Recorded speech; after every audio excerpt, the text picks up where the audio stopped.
aloud, spare not, lift up thy voice like a trumpet, and show my people their transgressions, and the house of Jacob their sins.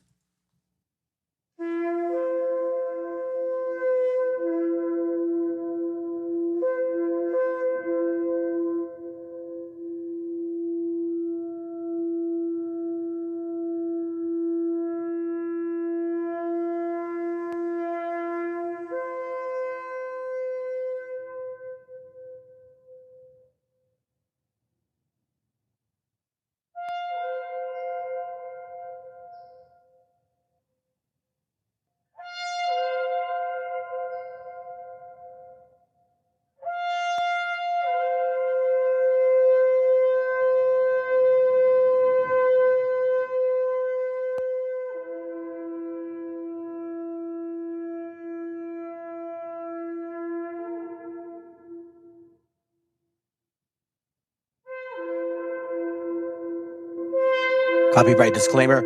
This content does not belong to Bible Chronicles or claim this intellectual property. The content provided today has and always will belong to the content owner.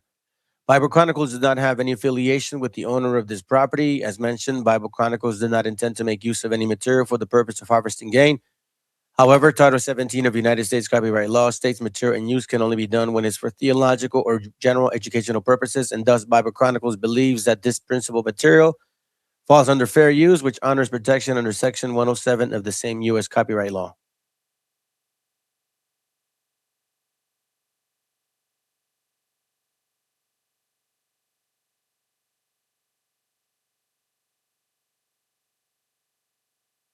El autor viene a decirnos con mucha firmeza y gran convencimiento lo mismo que nos decía en el siglo XVIII el barón de Holbach, ¿no? Un filósofo francés de origen alemán. Si nos remontamos al comienzo, entonces hallaremos que la ignorancia y el temor crearon a los dioses. La fantasía, el entusiasmo o el engaño los adornaron o desfiguraron.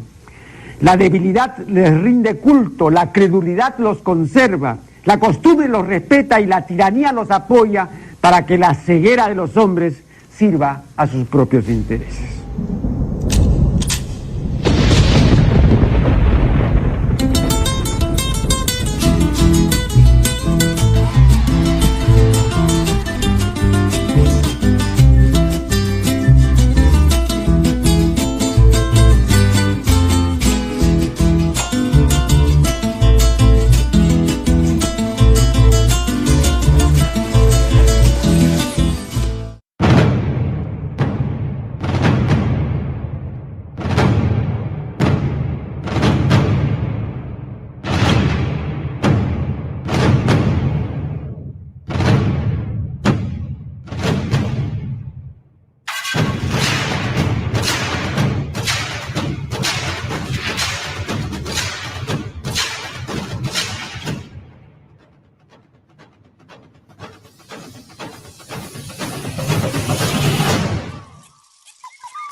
Hey everyone, as you are well aware, I enjoy... Check it out, fam.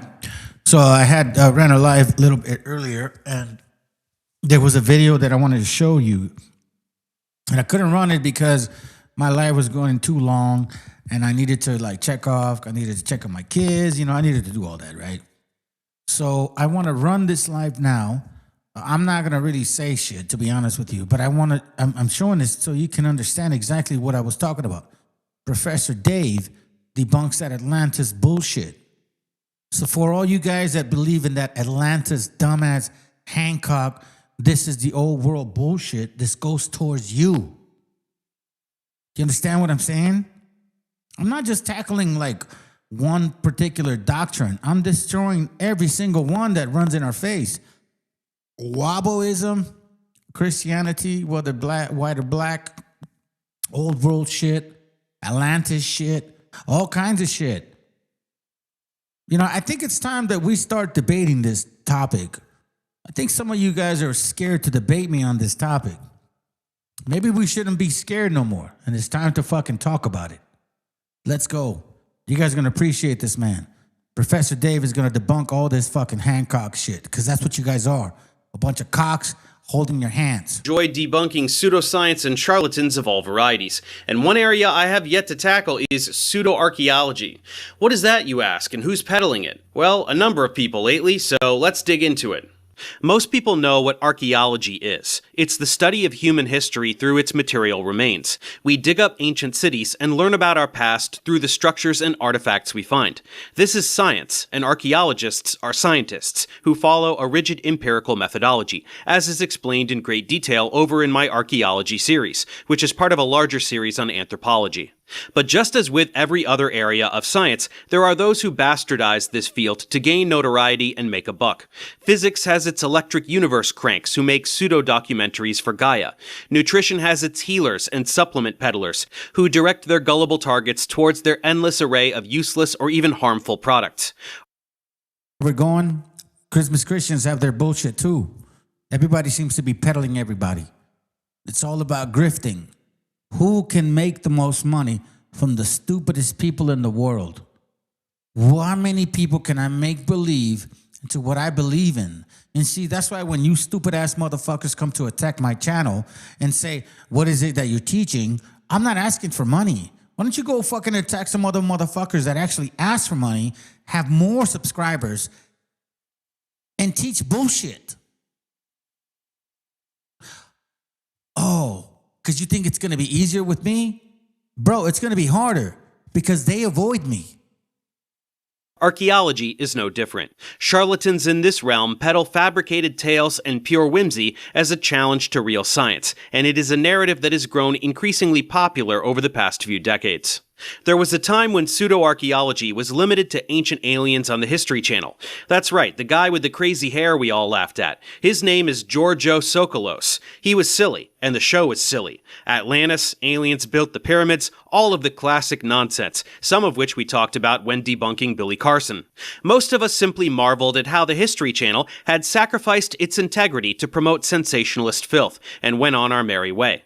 But sadly, this type of content has slowly gained enough popularity to weasel its way out of the fringe and into the mainstream, primarily thanks to, who the hell else, Joe Rogan. Joe Rogan regularly platforms charlatans of all varieties, and one of his favorites is a guy named Graham Hancock. Hancock appeared in episodes of Ancient Aliens, but he broke into the cultural consciousness in a more significant way through his Rogan appearances, and he is now more or less the face of pseudo-archaeology. To be clear, Graham is not an archaeologist. He has a bachelor's degree in sociology, which does not even remotely qualify him to challenge well-established archaeology. Being a dick and rude and shit, Jose Vega came to this channel and tried to promote some of this stuff. That's why I was kind of like a little bit sad, bro. I thought the brother was going to bring some documentation that was totally separate from fucking Wobbleism, but nah, he did the same shit Wobbles do. He did the same shit Kutameo does. I was disappointed, bro. Well, we'll talk about it some other time. Logical knowledge. He's never been on a dig, he's never uncovered any artifacts, and he can't read ancient languages. He is not part of the scientific community. As far as real archaeology goes, he's irrelevant. Knowing this full well, he claims to be a journalist, but he hasn't done any journalism in a very long time, and his current output does not qualify as such. He's just some guy who sells bullshit for cash, something which is very well demonstrated by his 2019 book, America Before. This is 600 pages of baseless, outlandish tales regarding lost civilizations having psychic powers, while claiming the ivory tower academics reject his bold new ideas because they're entrenched in dogma and thus resistant to new paradigms. Why would we listen to archaeologists about archaeology instead of some clueless jerk? The nerve of some people. But with these baseless anti-establishment narratives becoming increasingly popular amongst the public, and so very few experts in the field making even casual attempts to expose his fraudulence, we've arrived at the point where this nonsense needs to be aggressively addressed. Before getting into the nitty-gritty, let's introduce our cast of characters for this video. We've already covered Graham Hancock. The scholar that will be representing the legitimate archaeology community is Flint Dibble. He is an archaeological scientist and ancient historian who specializes in environmental archaeology from the Stone Age to the medieval period across the Mediterranean, with a focus on the ancient Greek world. Flint is one of the very few scientists who has pushed back against this movement, primarily in the form of a debate with Graham Hancock on Joe Rogan's show. Given that Graham's Atlantis bullshit is derived directly from fictional Greek narrative, Flint is quite capable of dissecting Graham's fraudulence. We will also be hearing from Flint in person later in the video. Then we get to the lesser characters, serving somewhat as the comic relief. Dan Richards is a clown who has been cashing in on the pseudo-archaeology grift as of late, starting purely as a Hancock fanboy, but now making some noise of his own thanks to several appearances on Joe Rogan. Dan has precisely zero experience with archaeology. He is a former electrician without documentation who falsely claimed to be a member of his respective trade organization and was called out for it. He doesn't know the first thing about archaeology and is essentially just echoing the talking points of Hancock and other grifters to try and make a buck. Where Hancock's grift is polished and well executed, Dan's is sophomoric and laughable. Even worse than Dan is another grifter named Jimmy Corsetti. He is essentially a professional internet troll. Here is a quick montage of some of his behavior on Twitter. He makes overtly sexist comments, blatantly racist comments, and is generally a complete douchebag. Apart from all that, he has repeatedly encouraged his followers to email Flint's workplace for the purpose of harassing him. What Professor Dave doesn't say bluntly is that these people that pushed Atlantis, they have a white supremacist ideology behind it. The concept of Atlantis for these white folks is that the raza, you indigenous, lovely people, could not have developed those pyramids. There's no way that you could have came up with these concepts of diets and medicinal remedies. Like, there's no way. It had to be some fucking white-looking people with an advanced knowledge of shit. This is, like, Professor Dave, doesn't focus on that because he's a science guy. But he references it because that's where it's coming from. What do you think these white people are saying? Like, oh my God, they're trying to replace us. We're not trying to replace you, bro. I'm not trying to replace you. It's not my fault you can't have babies. It's not my fault you think that having sex with women is gay. That's not my fault. Having sex with women is not gay. Having sex with women is the most beautiful thing you can ever fucking enjoy as a man. Not as a dog, not as a woman, not as a gay dude, as a man that loves women. How can you say that shit is gay? How can you say making love to a woman, having sex and enjoying that shit for a while is gay? No, you say that, right-winger motherfuckers. And this is what he's saying, like, bro, like, he's insinuating this is white supremacy. Watch and listen. All because he dared to push back on the godfather of their grift. He and Dan appeared on Rogan together not long ago, and we will be covering both of these episodes in this video. Assholes like Jimmy make Graham seem professional in comparison, but don't let your judgment waver. All three of these guys are frauds to the core. Now let's dive into the timeline of the video. The centerpiece of all this will be the debate that Graham and Flint had on Joe's show, but there is a lot of lead up to cover, as well as a lot of aftermath, so let's hit all of this chronologically. First, we have to discuss the history of Graham on Joe Rogan.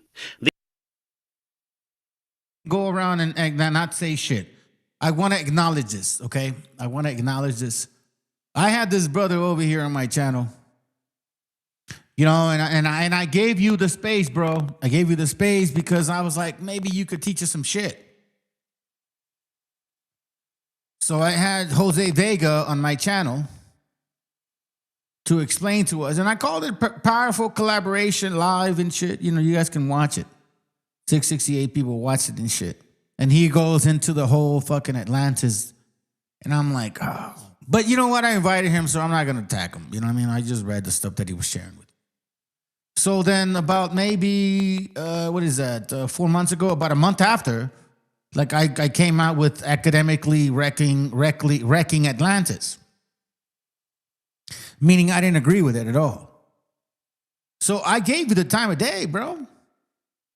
Yeah, I'm not saying like, we disagree on stuff. I just, I did try to understand exactly what you were saying. Well, you got that shit wrong. So then what makes you think you got the New Testament right?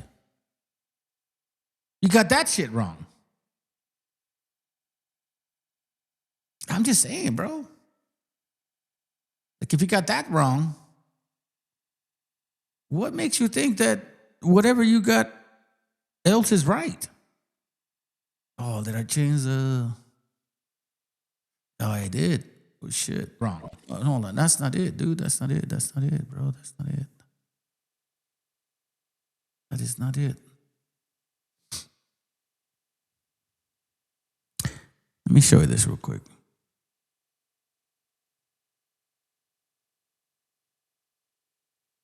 Let me show this to you.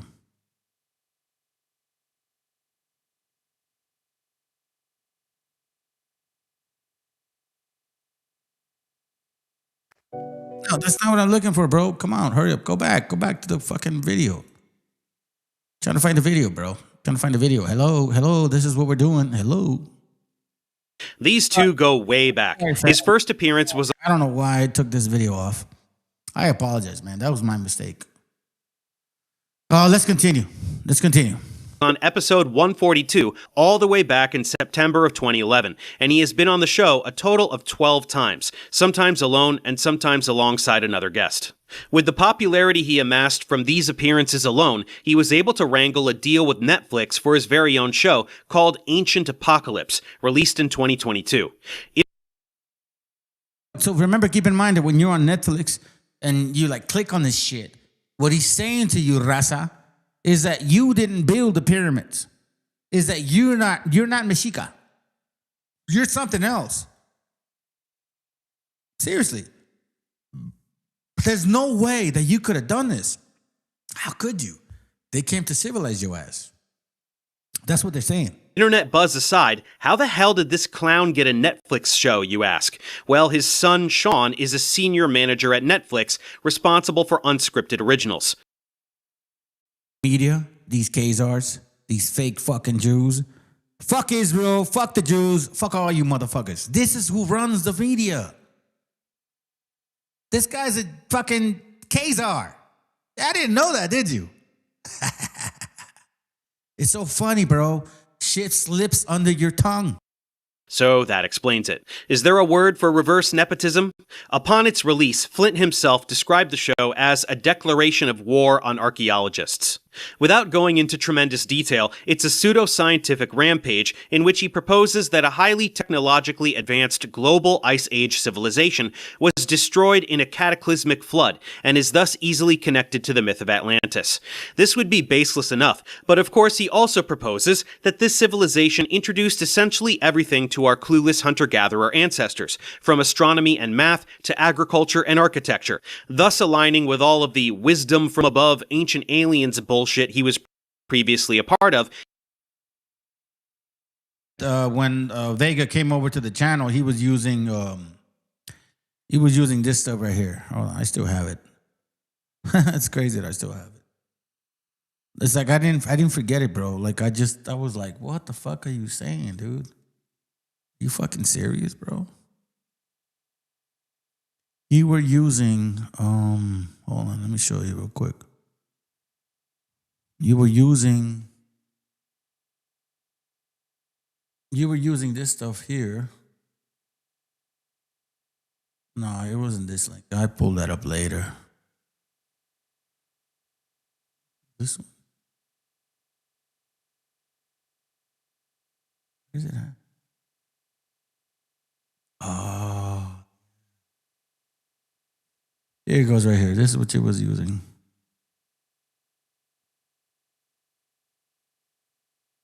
Give me a moment. This right here. He used this. This is in case you're listening, Jose Vega. You use this stuff here. You used. I think you used the Mexican Central mythology. Maybe not, but I wrote it down. You use this right here too. Queen Mo. Queen Mo this right here. You use this. Queen Mo and the Egyptian Sphinx. I think you also might have gone into a couple of more details. But this right here, in case you didn't know this is a straight Freemason book.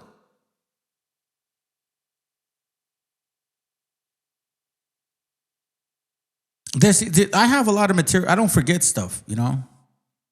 Like, I really don't. Like, I have a fucking very vivid memory.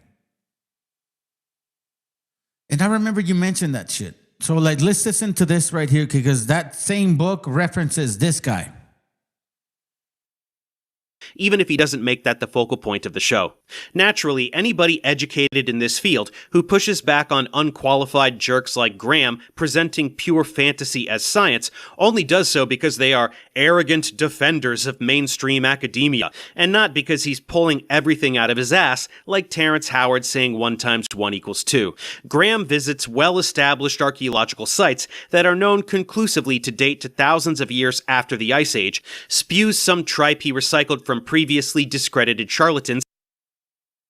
That's what I'm saying.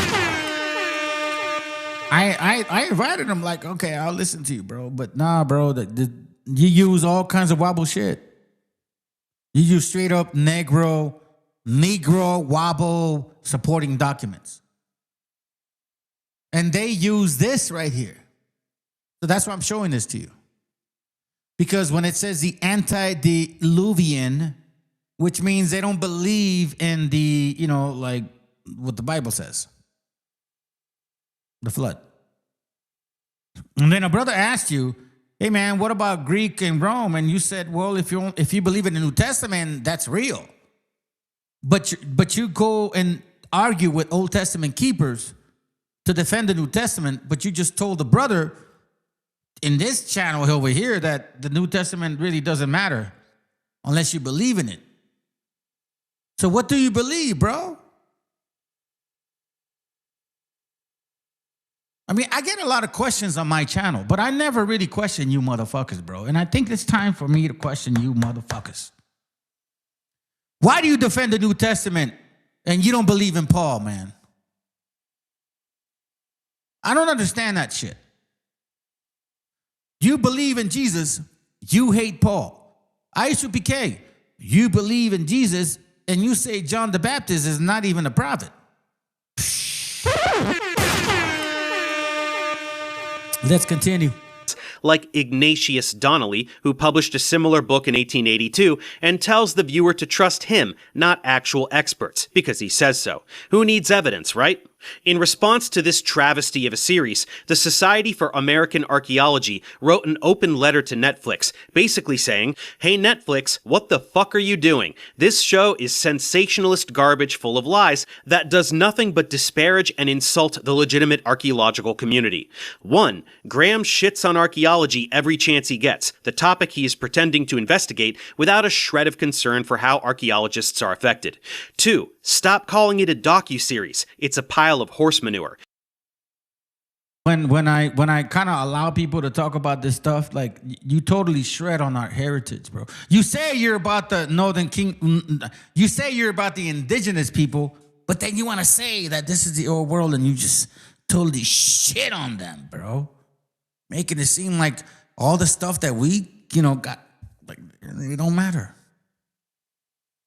And then you can't tell my brethren, you know, Guaracuya, like, hey, bro, so what about the Greco-Romans? Well, if you believe in New Testament, maybe. Wait a minute, don't you defend it? Like, I don't get it. So basically what you're saying is the New Testament ain't real. But you defend Jesus, who's the New Testament. Okay. And 3, it's racist as shit to pretend that indigenous people were what I fucking wanted you guys to hear. Idiots who can't possibly have a legitimate archaeological community. Stop. 1. Stop. This is why I want you to hear this. This is why I want you to hear this. If you guys can hear it. When you say Atlanta is Atlantis and you believe this shit, then what you're saying is that whatever our people did had no fucking concept. of achievement.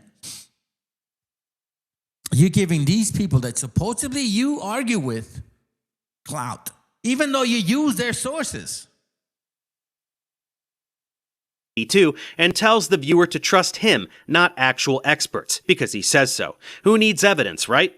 In response to this travesty of a series, the Society for American Archaeology wrote an open letter to Netflix, basically saying, "Hey Netflix, what the fuck are you doing? This show is sensationalist garbage full of lies that does nothing but disparage and insult the legitimate archaeological community. 1. Graham shits on archaeology every chance he gets, the topic he is pretending to investigate without a shred of concern for how archaeologists are affected. 2. Stop calling it a docuseries. It's a pile of horse manure. And 3, it's racist as shit to pretend that indigenous people were idiots who can't possibly have developed the things they definitely did develop. So they..." That's what you didn't catch. That's what you didn't catch, bro. By you claiming the Old Testament bullshit, the old world bullshit, you fuck, I don't even know what the fuck word to use. Fuck. You fucking blamed us for this bullshit, bro. We got it all wrong. We got it all wrong. Nah, bro, these Mexicans, they just got in our way, you know what I mean? Like, those people can never do that. Nah, it's got to be white people. It's got to be white people. How can we imagine these indigenous short piece of shit brown bastards to even come to the comprehension of putting anything together? The theory it presents has a long-standing association with racist, white supremacist ideologies, does injustice to indigenous peoples, and emboldens extremists. Meaning, there's no way that we could be that capable. There's no way. How could you be? You're fucking, look at you, you're brown. Must have had them given to them by white people or aliens. You make racist people even more racist. And by the way, all the garbage he spews is plagiarized from other people who have... That's why whenever you talk to these white Cracker Barrel motherfuckers and they're talking to you yeah, well, we're just trying to explore the history of these people. They're saying, bro, you're a paisa. You're a fucking Indio. I'm a white man. I'm a Jew. Fuck you. This is my land. And you're dumb. You're a Hebrew, though, but I'm not going to tell people that. Been conclusively debunked for 140 years. White supremacy sucks. You suck. Please stop. Graham didn't like that one bit, so he decided to issue an infantile response. What false claims? What disinformation? Well, Graham, literally all of it, which has been exposed as false in breathtaking detail countless times, no matter how much you play dumb about it. And we will go over much of that detail in this video. We don't have to highlight all of the whining and pearl clutching in this letter, as it's truly revolting and reminiscent of the worst apologist preachers, but a few tidbits are too hilarious to ignore. Here he complains about the implication that his show shouldn't have been made, because what about the tens of millions of viewers? Can't they make up their own minds? No, dumbass, they can't. They know even less about archaeology than you do. When you tell them stories they want to hear, they believe you, because that's how people are. It's not controlling the narrative to push back on fraudulent claims, because science is not a narrative, it's an empirical process. The lies you push are the narrative, and you are specifically poisoning the ability of people to make informed choices by lying to them. And in the very next bit, he perfects the art of projection, whining about how archaeologists use rhetoric to defame him, when that is what he specifically does to archaeologists in every episode of his dumb show. Anyway, the rest of this is better addressed as a response to his podcast appearances, so let's move forward. Graham undoubtedly predicted the backlash to his show from educated, knowledgeable people, so he was immediately poised for some grandstanding, repeatedly claiming that no archaeologist would dare debate him, because they're all scared. You know, like how astronomers are too scared to debate flat earthers. Here he is on his website challenging all the ivory tower elites to put their money where their mouth is. Quit it with all the ad hominems, you guys. Debate me, bro. Look at this one guy. He's too scared. Flint decided it was up to him to shut this jerk up, so he publicly announced his intention to debate Graham. Graham was quick to publicize the intended debate, which of course was to take place on Joe's show, because where the hell else? However, in a terrible twist of fate, the day after this announcement, Flint received biopsy results reporting that previously diagnosed and treated cancer had returned and was spreading, so he needed to focus on his health for some duration of time, which ended up requiring over a year. During this time, Flint was harassed to a revolting degree, much of it prompted from Jimmy Corsetti, who publicly and repeatedly claimed that Flint was faking the cancer diagnosis in order to dodge the debate. Graham himself was more cordial about it, agreeing to the delay and wishing Flint well by tweet, and also with Joe in his subsequent podcast appearance. Of course, this is because he was never genuinely interested in debate and knew that he didn't have a leg to stand on, so this development was a relief to him. But recovery for Flint eventually came, and it was time for the debate. The debate is 4.5 hours long, so we're not going to go through every last moment, but given that this is the centerpiece of this fiasco, we do need to spend a good amount of time here, so let's dive into it. I'm here to try to discuss with Graham and to test his lost civilization hypothesis. He has this, he's written about it, many books, and he's given many talks here and on Netflix, and he's talked about this idea of a lost advanced civilization from the Ice Age, an advanced civilization that's around the globe, right? And in particular, he thinks there was a global cataclysm at that time, and the survivors introduced agriculture, architecture, astronomy, and arts to hunter-gatherers. And so I'm trying to tackle this with an open mind, and I want to tackle this with the perspective of my own experience and my own expertise. And so in that sense, if you think about what Carl Sagan says, extraordinary claims require extraordinary evidence. Graham is in many ways the first person to admit that the evidence he has is fingerprints. It's kind of what he thinks is this technological transmission to hunter-gatherers, but he does not have any direct dated evidence of this civilization. This introduction to the exchange will also serve as its summary. Graham pretends there was some ultra-advanced Ice Age civilization. He has no evidence for it at all. After these next 4 hours, that will still be the case. And so I'm here doing a lot of research. I'm here to present what I see are two clear disproofs of a lost advanced Ice Age civilization. And I mean, archaeologists were fairly sure this does not exist. We've been looking for this kind of civilization for several hundred years. This idea of a pre-flood civilization has been around for several hundred years. So your claim was that Graham ignores this? My claim is that he ignores most of the evidence for hunter-gatherers in the Ice Age, which is... that he ignores it, or that he doesn't focus on it as much as he's focused on this ancient advanced civilization?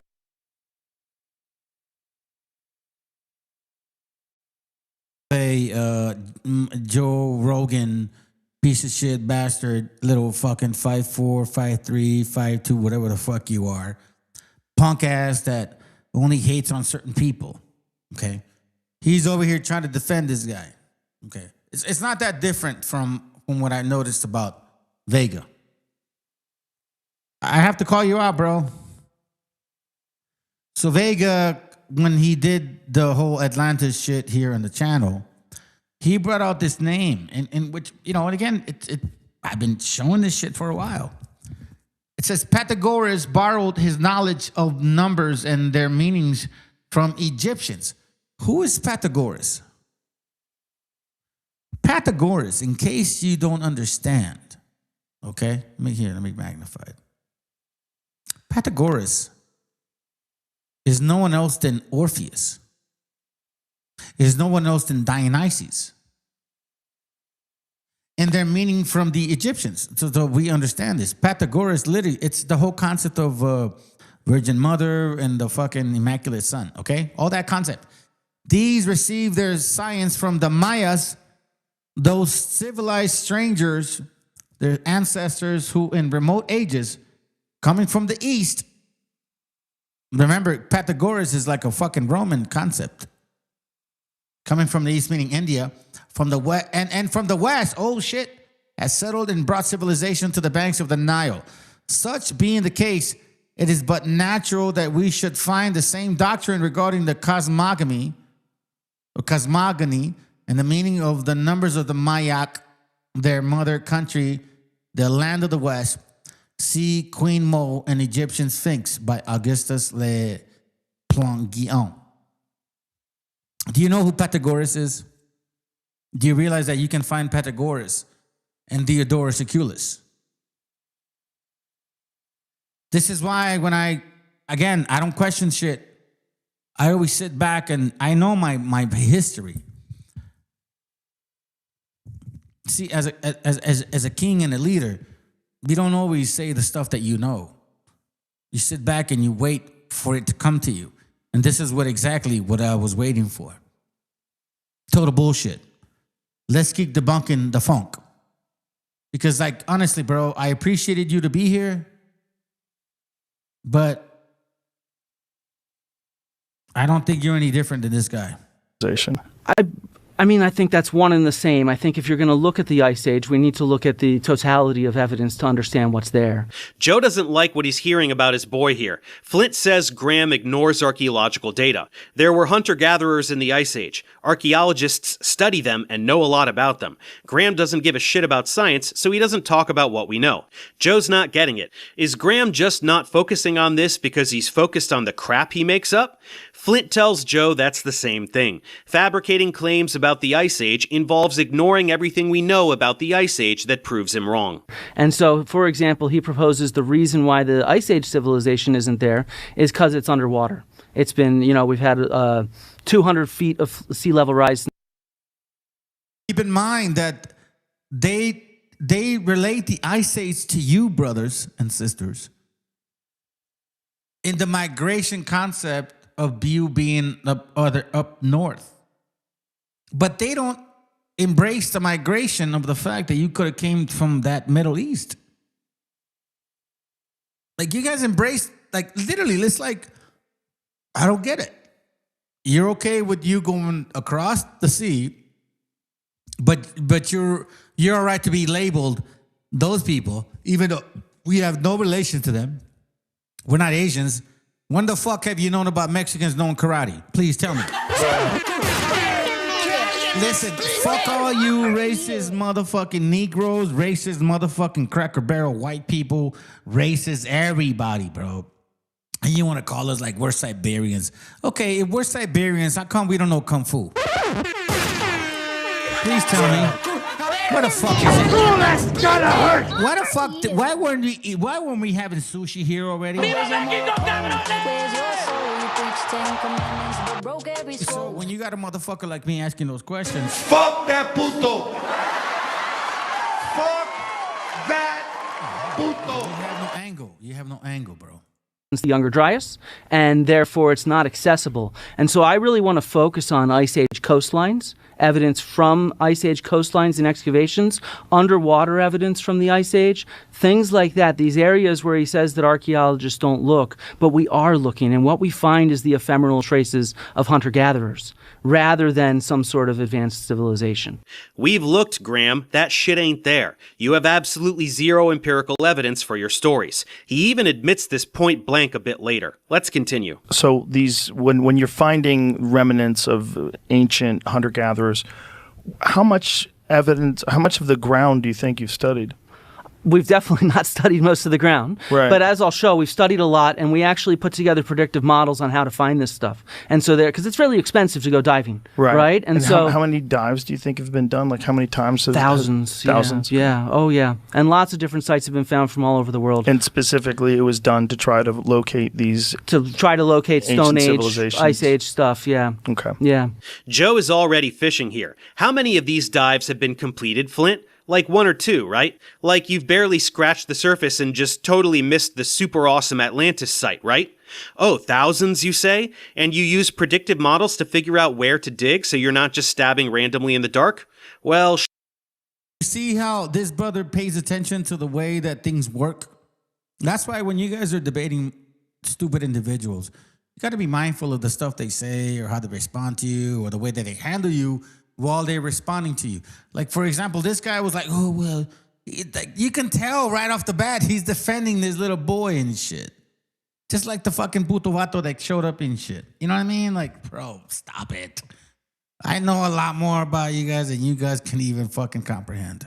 shit. And then my second thing I'd like to focus on is food. I am an archaeologist who studies ancient food. I'm an environmental archaeologist. I've studied millions of animal bones from the past. I've helped collect thousands and thousands of seeds like these, and it's something that people don't realize we can get. We've developed sampling methods, and we now at this point have millions of archaeobotanical remains, so seeds from ancient civilizations and ancient societies all over the world. And I want to sort of show you how we understand domestication as a process, and we can see where it happened in real time, in real space, the sort of evolution from a wild plant to a domestic plant, because that counters Graham's idea that the civilization introduced agriculture.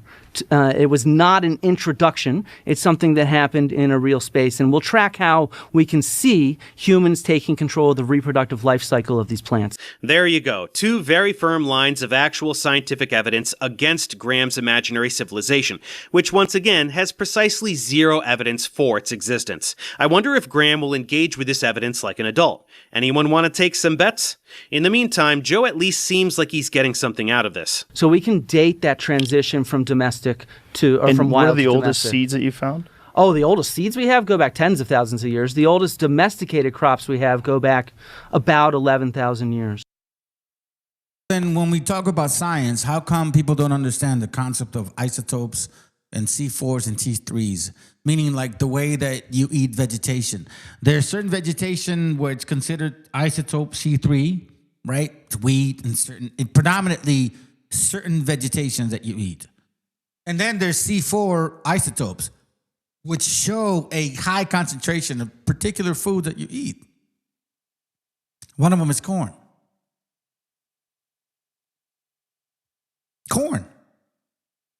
White people, black folks, Asians, Arabs, all of you motherfuckers do not have none of that in your bloodline. You don't do that. You don't have that.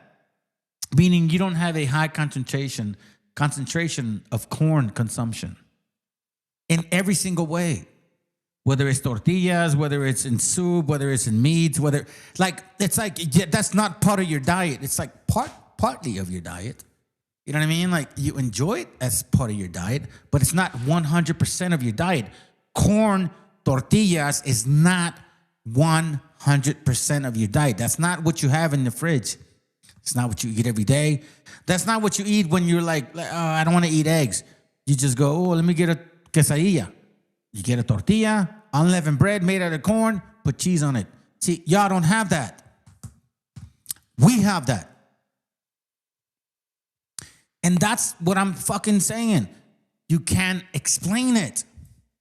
This is why I question wobbles all the time, bro. And I say to you, old world believers, if this is the old world, how come white folks, black folks, all of us do not have a high consumption of corn? But it's only us. Your old world concept is fucking thrown out in the trash, my friends. You need to stop that bullshit. Let's continue. And where are those from? From Syria, Turkey, the Fertile Crescent area, yeah. Is it possible that there was domestication before that in other parts of the world? I'm going to show you why that's not possible. Okay, cool. Yeah, that's kind of my goal there. Okay. Yeah, because it's not even a disproof of an advanced civilization. It's a disproof of agriculture, period, in the Ice Age. There's a lot of reasons why there was no agriculture, and so I want to get into the weeds on that. Let's say. Yeah. Okay. So to summarize, there are no material remains anywhere in the world that support Graham's made-up civilization. There is also no evidence of any agriculture from that time period, even though this is the alleged main output of this made-up civilization. Anything else? We have radiocarbon dates directly dated from 13,000 sites in Europe and Siberia. We have quite a bit of evidence of this ephemeral evidence for hunter-gatherers, if you see what I mean. And so the evidence is just enormous, this database for hunter-gatherers. And so I think it's important that we deal with the existing evidence and see where it leads us. Following evidence? Thinking like a scientist? That's boring, Flint. You'll never get a Netflix show with that attitude. Essentially, you're saying there's a clear chain between what we know of in terms of like hunter-gatherers and then more modern civilizations. It's a pretty linear line. No, I don't see it as a linear line. I actually not think, linear. That's a bad, but that you know at what point in time it started, I should say. I think what we can say is we can start pinpointing the starts of domestication and things like that. But I think that what this big data set that we now have shows is there is no linear trajectory to human culture. It's actually very heterogeneous what happens. It's different in different areas of the world, and therefore we need to understand the local context to understand them. Gee, that sounds pretty incompatible with the idea of a super awesome Atlantis civilization that might even be aliens, which taught all the dumb people all the cool stuff all at the exact same time. Oh well. At different times, he's described that civilization that he's looking for from 12,000 years ago, it was advanced as, say, our own civilization in the late 18th or early 19th century. And so, as an just like how this brother right here is getting debunked, this brother right here is getting debunked too. Because what he's basically saying, bro, is that, you're using pseudoscience. Here's an example. Introduced civilization to Africa. India once ruled the Americas. That's one of the books I have by Gene. By the way, and me, being cordial, I don't want to go through it all what I know. I'm just reading. Okay, listen. Matlock, Mexico has a lot of place names that contain tlan, which is the whole, right? But why are the initials A and final TS missing in that popular Mexican place name? Then it says, hard evidence suggests that the Sanskrit is the father of most world-class languages. If we use Sanskrit to explain the true meaning of Atlantis, we learn that the initial A means no longer. The final T or T derives from the Sanskrit des or tes, meaning nation. Atlantis, no longer the Tlan or Tolan nation. When a Atlantis sank under the ocean named after it, it certainly ceased to exist. However, the westernmost extremes of Atlantis, which is Mexico, is still above waters. It continues to be the Toyan or Tlan. Though, technically, he's using the Aztlan or Atlantis concept. You're still using the folklore of India. So that means we would have to go back to India to really get a very thorough understanding of what the fuck they're saying. But yet India does have a concept of Jesus, Krishna, who, remember that guy that he died for your sins? You see how it's all kind of weird and shit? Let's continue, bro.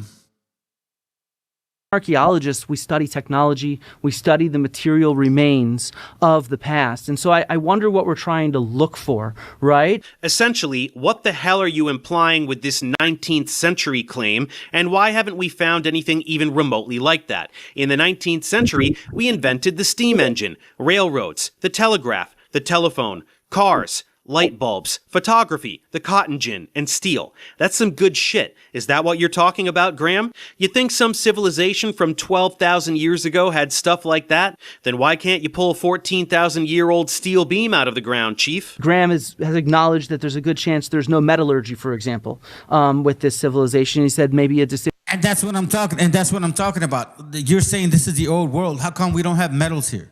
How come prior to 1492, like our people didn't fucking chop these motherfuckers off? How come that after 1492, like there was such a concept of tomatoes up in Europe? That's right. Where's your soul? You preach 10 commandments, but broke every scroll. We have to answer those questions, bro. Decision was made not to use metals. This is why I like to use science, understanding history, and picking scriptural stuff, because I think that that's important for all of us. Because I know that we're at that mindset now. We are not fucking dumb no more. We don't just go and say, oh, I'm going to read this and we can understand it. Nah, bro. No. We're smart men and women. We're raza. The Most High gave us this understanding. Don't be afraid to be smart. I know it sounds weird when I say that. It's because a white man made you believe that. Be afraid to be smart because you're not smart. Understand the concept? Be afraid to be smart because you're not smart. That's how you control people. You're not smart. You're not smart. You'll never understand this. You're not smart. You're stupid. You're not smart. What are you talking about? You're not smart. You're not smart. What do you mean? Here's the D. Here's an F. You're not smart. History. Here's an F. You're not smart. Oh, here's a C. Even though you're better than other students, you're not smart. They did that shit to me. You understand that? I was a good student in history, and they kept telling me I wasn't smart, and they kept giving me a C grade, even though I knew more history than all those white boys in class. But remember, that's how they keep you. You're not smart. And if you believe it, it's not their fault. It's your fault. You're not smart. When I say that to you, don't believe it. You're not smart. When I say that to you again, don't believe it. You see, because when you do accept it, then it's not their fault. It's your fault. And I'd say we could definitively prove there was no large-scale metallurgy in the Ice Age. If you look at ice cores in the Arctic, right, we can track metallurgy of the Roman period, of medieval periods, based on lead emissions that end up in these ice cores. And there are no emissions from metallurgy in the Ice Age. So we can be sure that there's no global metallurgical civilization that's doing a lot of mining and smelting. Certainly they're not Saying that means that there's no such thing as people having swords in the Americas.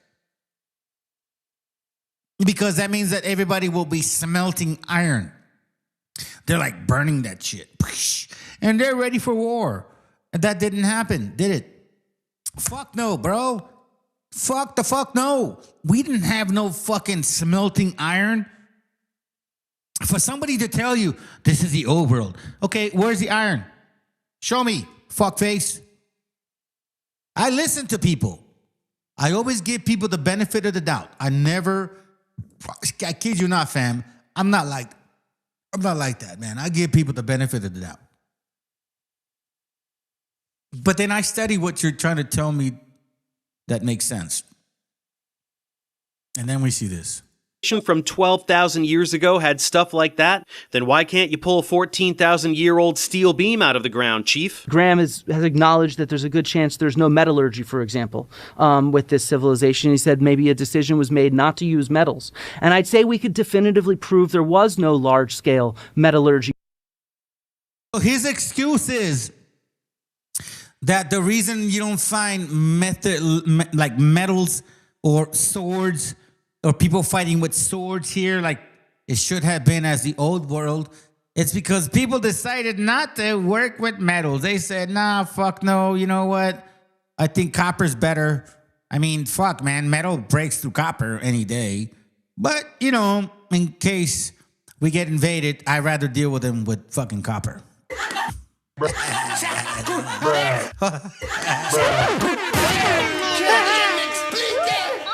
It's just fun. Hey, listen, when you look at when you listen to the so-called scientific perspective, you realize these people are fucking dumb, fam. Like Maria Garza, look, listen, Maria Gasca Reyes, my sister, listen, you're so much smarter than them. If you just listen to what they're saying, just pay attention. That's it. You don't have to do nothing else. Just pay attention. Listen to their stupidity, reflect on history, and then you're going to be like, oh, shit. Yeah, they're fucking nuts. in the Ice Age. If you look at ice cores in the Arctic, right, we can track metallurgy of the Roman period, of medieval periods, based on lead emissions that end up in these ice cores. And there are no emissions from metallurgy in the Ice Age.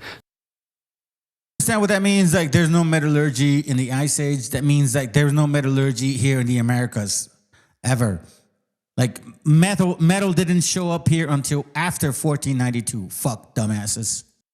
So we can be sure that there's no global metallurgical civilization that's doing a lot of mining and smelting. Certainly they're not burning fossil fuels like they might be in the 18th or 19th century. So there's no such thing as these like fucking Atlantis superior ass nations and shit showing around, sharing everybody with everything, all the smelting iron of everything.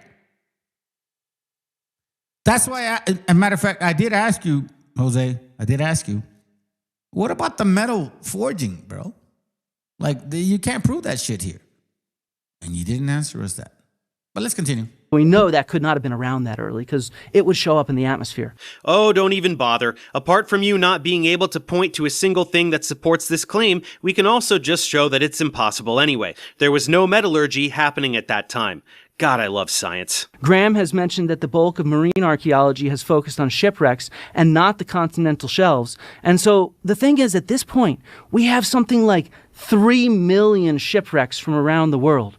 And so one of my questions for Graham is, if this is a global civilization with ships, why is it that we don't have shipwrecks from this global civilization? I see this as a big, big problem. If we're looking for a civilization that's traversing the oceans, we should find these shipwrecks. And similarly, these shipwrecks are located near the coast. They're located on the submerged continental shelves. We are actually exploring these submerged continental shelves.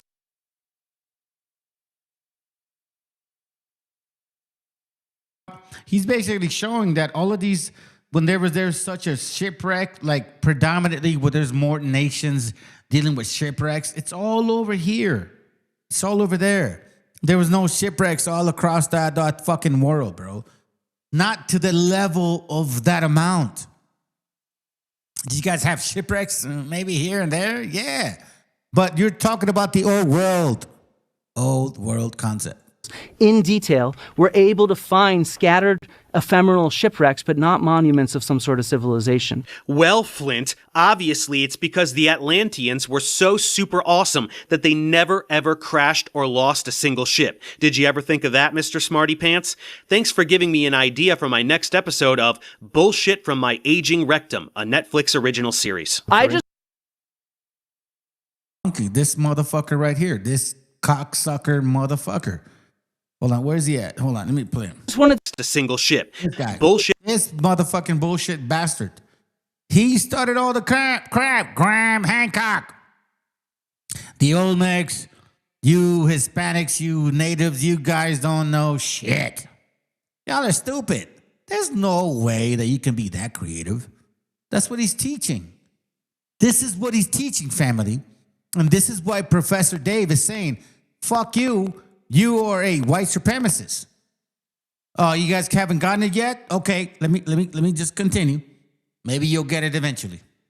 Shit from My Aging Rectum, a Netflix original series. I just wanted to end by saying, look, archaeologists, what we find is what we publish, right? We are not trying to keep stuff hidden. If I found Atlantis, I would publish Atlantis. Klaus Schmidt found Göbekli Tepe. He published Göbekli Tepe. And so I think that that's really important. We want to change and rewrite history. That's how we make a name for ourselves. Every article I have published and most of my colleagues have published is something that is adding and changing our picture of the past. We're not locked in on a specific narrative. What we're trying to do is update the picture of the past for each other, for our colleagues, and for people all around the world. This is probably the most important point that needs to be made, which is depressing because it's so mind-numbingly obvious that it really shouldn't have to be made at all.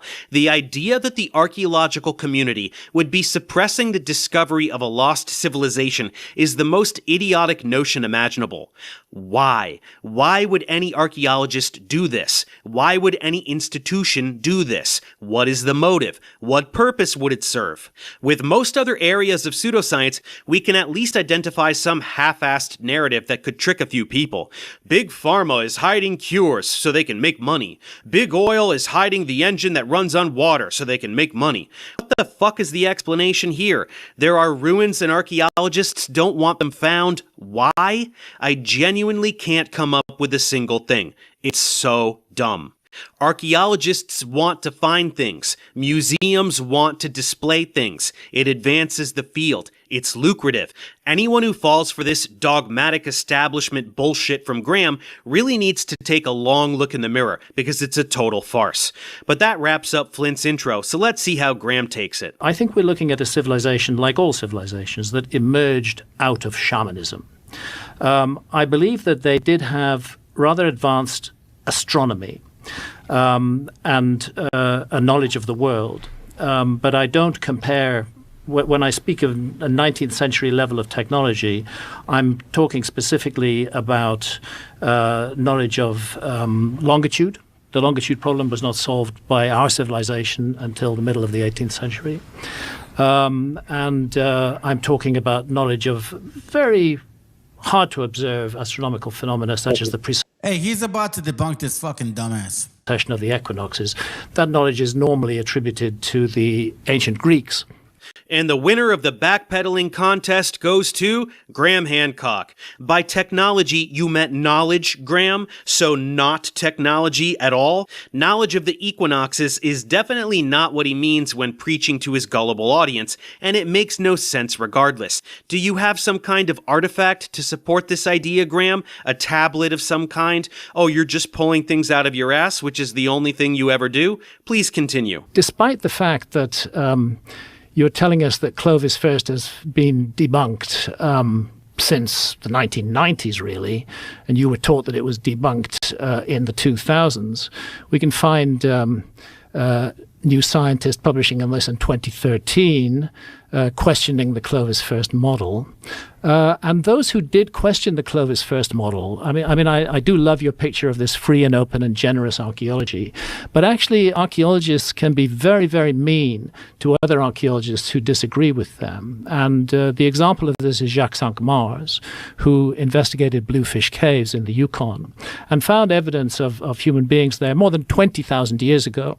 Now, if that evidence were correct, it would blow the Clovis First model out of the water. People are suddenly in America more than 7,000 years before Clovis. The reaction to that was not welcoming. The reaction to that was fury at Jacques Cinq-Mars. So instead of starting off by responding to Flint's lines of evidence against his made-up civilization, or providing any evidence for his civilization whatsoever, Graham goes on a rant about how mean archaeologists are. That's fitting. By Clovis First, he's talking about the idea that the so-called Clovis culture were the first people to inhabit the Americas, something which was gradually challenged and more or less overturned by new information several decades ago, which Flint acknowledged just before this clip. Graham is whining about how one archaeologist did some stuff and other archaeologists were mean to him. This is the angle Graham chose to start with. Pretty telling, no? The fact is that Jacques Cinq-Mars was ruined by the archaeological reaction to his discovery. His career was wrecked. His research funding was withdrawn. He was ignored by colleagues in the halls of academia. He was insulted and humiliated. It destroyed his life. But he was right. First of all, he's just flat out lying about Jacques' career, as anyone can see by reading his obituary. After this particular drama subsided, he continued excavating and working in archaeology for several decades until retiring. But that wouldn't be convenient for his narrative, now would it? Speaking of narratives, it's painfully obvious what Graham is trying to imply here. This one guy discovered something and people didn't believe him at first, but he was right. Therefore, all the fabricated bullshit I spew must also be right. It's so depressing that some people can't see right through this ridiculous act. Hey Graham, Jacques had evidence. Do you have some actual evidence you want to show us? Like anything whatsoever? No? then it's not the same thing. Get a new script. Or better yet, go on an actual fucking dig and see what you come up with. No? You're just gonna harp on this exact point for a super long time to try and poison the well and portray all archaeologists as close-minded jerkfaces? Then let's skip ahead. The Society for American Archaeology, of which Flint is a member, wrote an open letter to Netflix shortly after the release of my show, Ancient Apocalypse, really asking Netflix to cancel the show. Not to cancel it, this is quite cleverly put. They said reclassify it as science fiction. Now, to my mind, what is the result of 30 plus years of work on my part being reclassified as science fiction is as good as canceling it. As you can see, strategy number 2 is just whining like a toddler some more about how mean scientists are. And also, cancel culture, please love me, Rogan Bros. Yes, your show is a joke. Cry about it. It's kind of interesting, though, from that statement, just the last thing. Contrary to Hancock's claims, archaeology does not willfully ignore credible evidence, nor does it seek to suppress it in a conspiratorial fashion. But we just showed that. Yeah, we just showed in the case of Tom Dillehay that his evidence was suppressed, that in the case of Jacques Cinq-Mars, his evidence was suppressed. Oh well, there it goes. Joe seemed open to learning something, but then Graham gave him a conspiracy to sink his teeth into, the dopamine rush took over, and you can guess how the rest of this will go. Two guys had their work met with unreasonable skepticism, therefore my super awesome truth that is backed by literally zero evidence is being suppressed by the cabal of big archaeology because reasons. I don't think there's an archaeological conspiracy against me. I'm not so conceited. I don't imagine there's a conspiracy. I don't think archaeologists are sitting together in a cabal conspiring against me. I think that archaeology is locked into a mindset about the past where my ideas simply seem preposterous.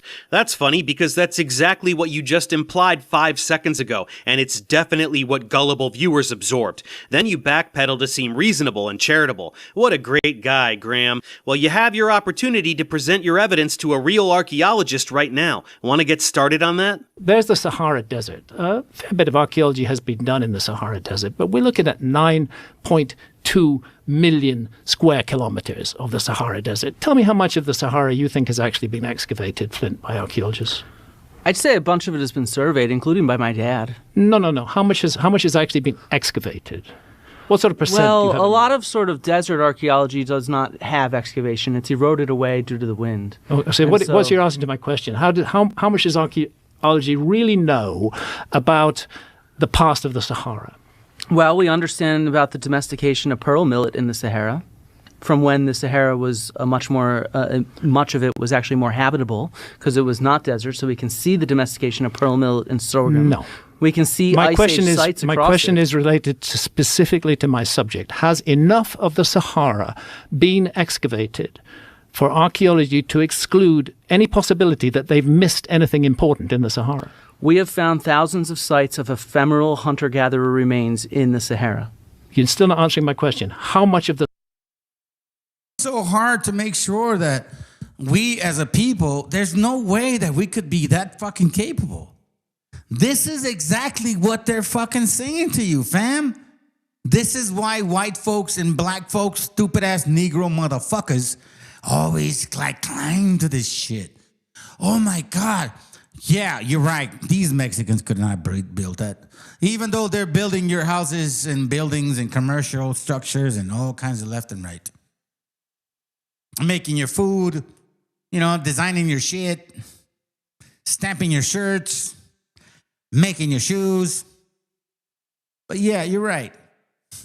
There's no way we could do that. Sahara has archaeology actually looked at? I have no idea, but quite a bit, Graham. This is just so painfully transparent. The tactic is, Sahara big, you not look everywhere yet. My magic civilization probably where you not look. Flint does a great job of pointing out how this is stupid. We don't have to excavate every square foot of the Sahara. We have surveying techniques that help us decide where to look. There's a lot of wind which erodes the sand, so it's not excavated like sites in a jungle or other types of environments. Graham is totally unwilling to actually discuss how archaeology works because he doesn't know. He wants the answer he wants and nothing else. Flint isn't having it though. What do you mean by quite a bit? What I mean is that due to remote sensing, due to surface survey, and due to archaeological excavation, we actually have reasonable coverage across the Sahara. We understand that during green periods in the Neolithic, we can see agricultural villages, and before the Neolithic, we can find ephemeral hunter-gatherer camps where they were napping stones. But the fact of the matter is, around about 1% of the Sahara has been excavated, and 99% hasn't. Jesus Christ. Yeah, Flint, you said a bunch of sciencey stuff that's inconvenient to the story I'm pushing, so I'm going to ignore all of it and just say the number I've been itching to say for 2 full minutes now. Inconvenient either? I mean, inconvenient too? I'm going to show you what's so inconvenient. Because I'm like, what? What? Let me get this right. Hold on, let me get this right. Dude, get in there, bro. Okay, fine. I'll just show you over here. So, again, I'm letting Vega know. Because we're kind of looking at this, Vega. We're looking at this, bro. Because you know what I mean? Like, you're an Atlantis dude. So, and again,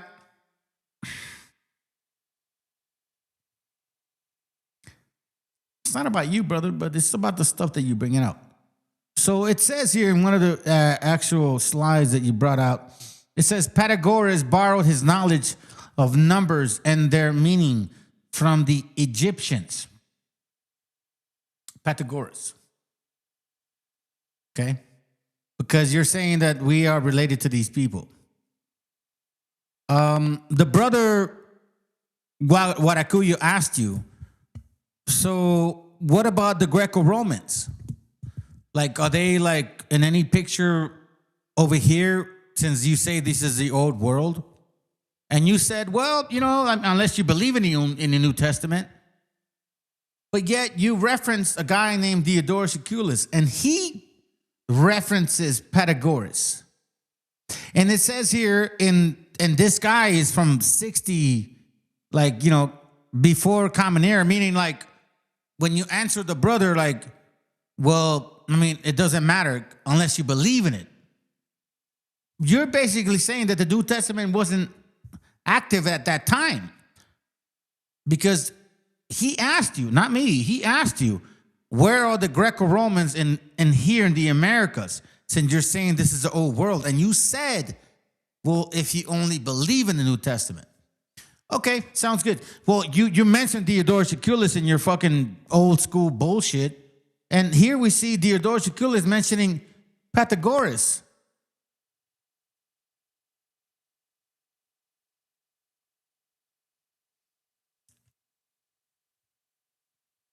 What you want me to tell you, bro?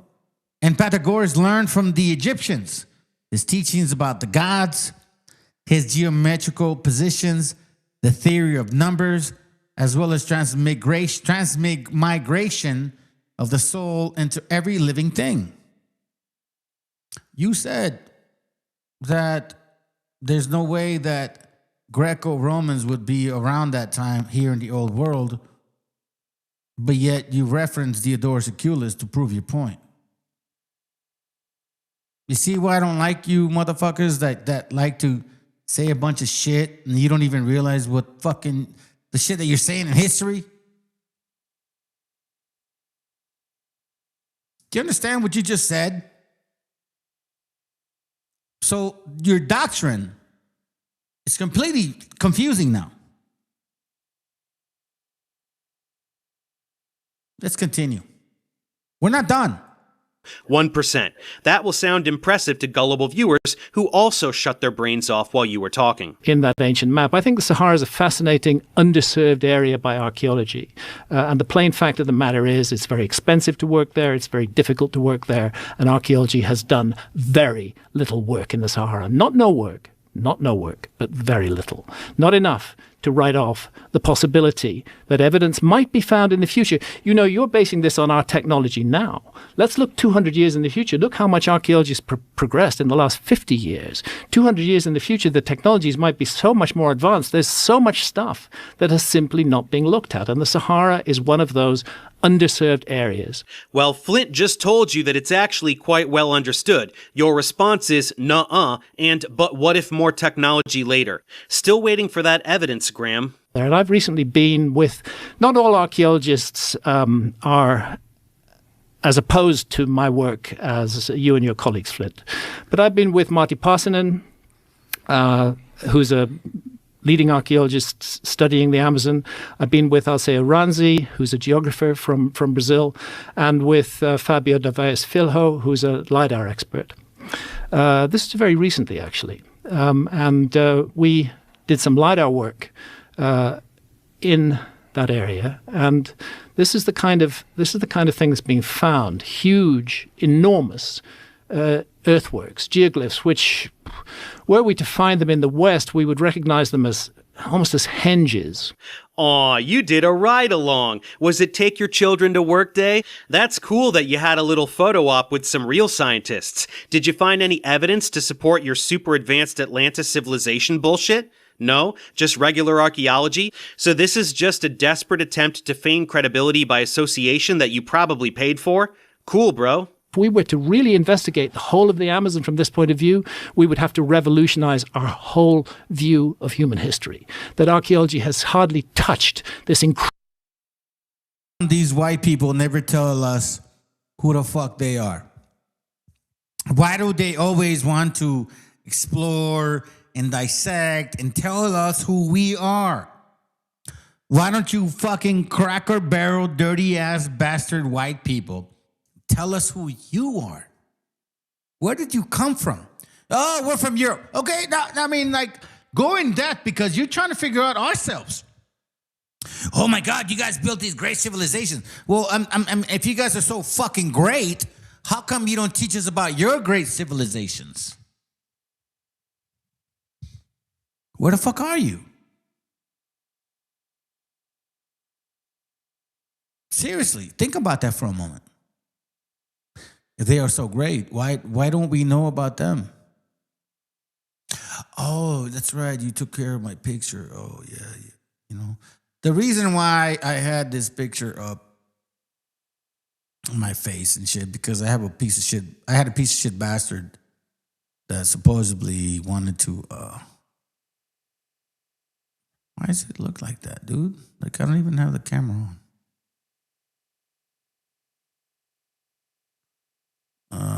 Let me see. Oh, okay. Sounds good. Whatever. Let's continue. Incredibly important region. And therefore, I do not believe that archaeology can tell us that it can rule out any possibility of a lost civilization, while it has so failed to serve the Amazon and is only now beginning to do so. And those who are doing that work are convinced that there's much, much, much more to be found. Thousands more. Archaeologists do not rule out lost civilizations. They find them all the time. You're pointing at regular archaeological research and pretending it validates the sensationalist science fiction you spew. Finding new sites, a thing that happens every day, does not mean there was a super advanced Atlantean civilization with 19th century technology that taught everybody agriculture. This is pathetic. It wouldn't surprise me at all if lots of evidence of hunter-gatherers is found in these submerged areas. I would expect that to be the case. But to say that enough work has been done to rule out the possibility of a lost civilization seems to me absurd when we're dealing with 27 million. Shut the fuck up, because you're the same one that says that black folks were here first. And they the ones that developed the Toltecs and all that bullshit. Do you guys forget about this piece of shit bastard? Now you understand why I feel the way I feel? Square kilometers. Nobody is ruling it out, Graham. Nobody is saying it's impossible. You're the one pretending it exists despite having zero evidence for it. That's not how science works. That's why you're a joke to scientists and adored exclusively by gullible people who like your crappy TV show. You have no evidence, and Flint has supplied 2 lines of evidence against you. Funny how you just ignored them both, huh? I just want to say that I and my wife Santha have done a great deal of diving. We did 7 years of scuba diving all over the world. And what we did was we followed up local accounts of underwater structures. Archaeologists tend to argue this is all completely natural. I have done more than 200 dives at Yonaguni. Santha and I risked our lives. We are not dilettantes. We are in this out of conviction. We're in this out of passion for our subject. We've done more than 200 dives at Yonaguni. I've been hands-on with this structure and all the other structures around it, and I am absolutely confident that we're looking at a rock-hewn structure, a natural rock face that was cut and shaped by human beings.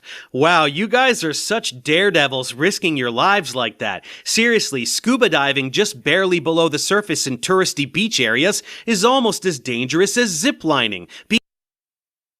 Said, like, that shit is not that deep. It's not, that waters are not that deep. It's not like he's went way deep, like in fucking, I don't know, fucking 1,000 meters down, bro. He didn't do that. It was like 100 yards down, maybe? Be careful, you two.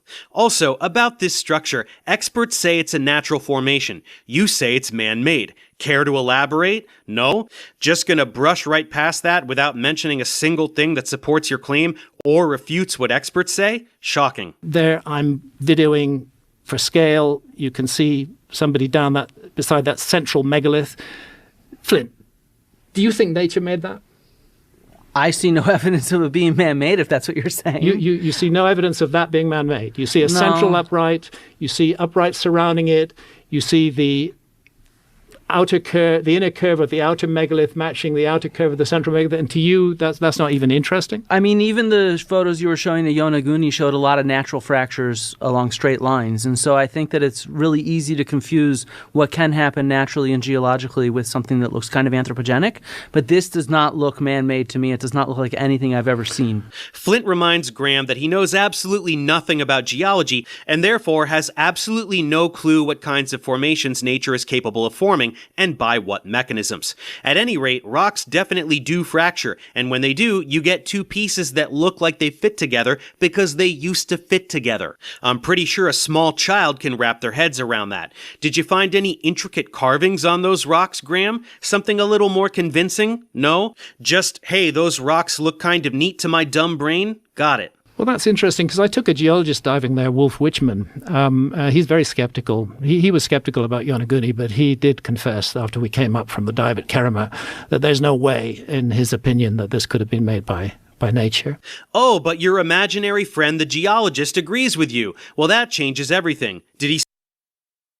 These motherfucking white people don't go over there into their regions of, like, the Isles of Norway or British fucking curriculums of your fucking life.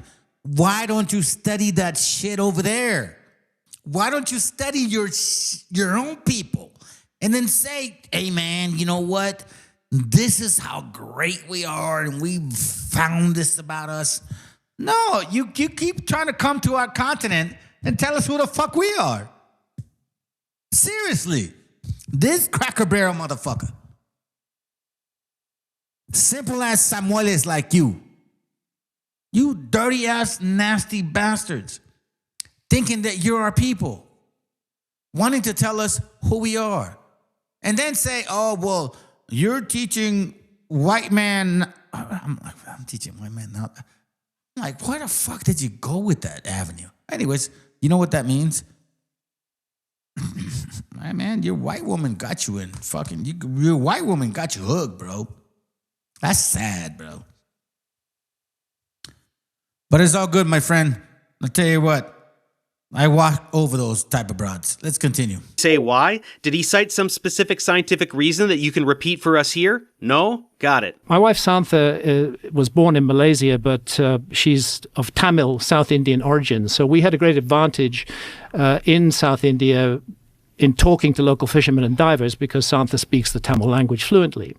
And we had asked them, are there any structures underwater off here? And they said, you bet there are. There's a whole city underwater off here. And we've complained to the government about it because we keep catching our nets on it and fishermen have to go down and sometimes they die trying to free the nets. We'd like the whole thing cleared away. Yeah, that's totally believable. They keep snagging their nets on these super cool ruined cities, like just generally on the whole city, I guess. And when they go and try to untangle their nets from the ruined city, they drown, maybe even from ancient sea monsters. I'm sure that happens on a weekly basis, Graham. Show us some of these awesome ruins, please. But when we got out there, come on, Flint, tell me these are man-made. Tell me these are natural blocks. That's a very blurry picture, Graham. Well, just tell me tell me that they're natural blocks. Tell me. I cannot tell for sure with these photos. Okay, there I'm putting my diving knife between two blocks,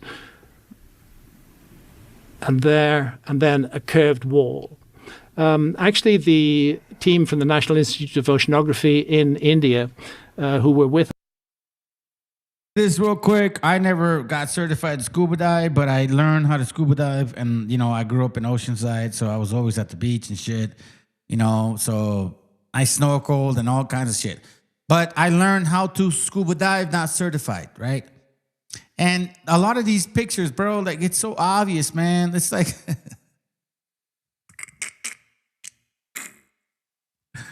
oh fuck. I have a 125-gallon saltwater tank.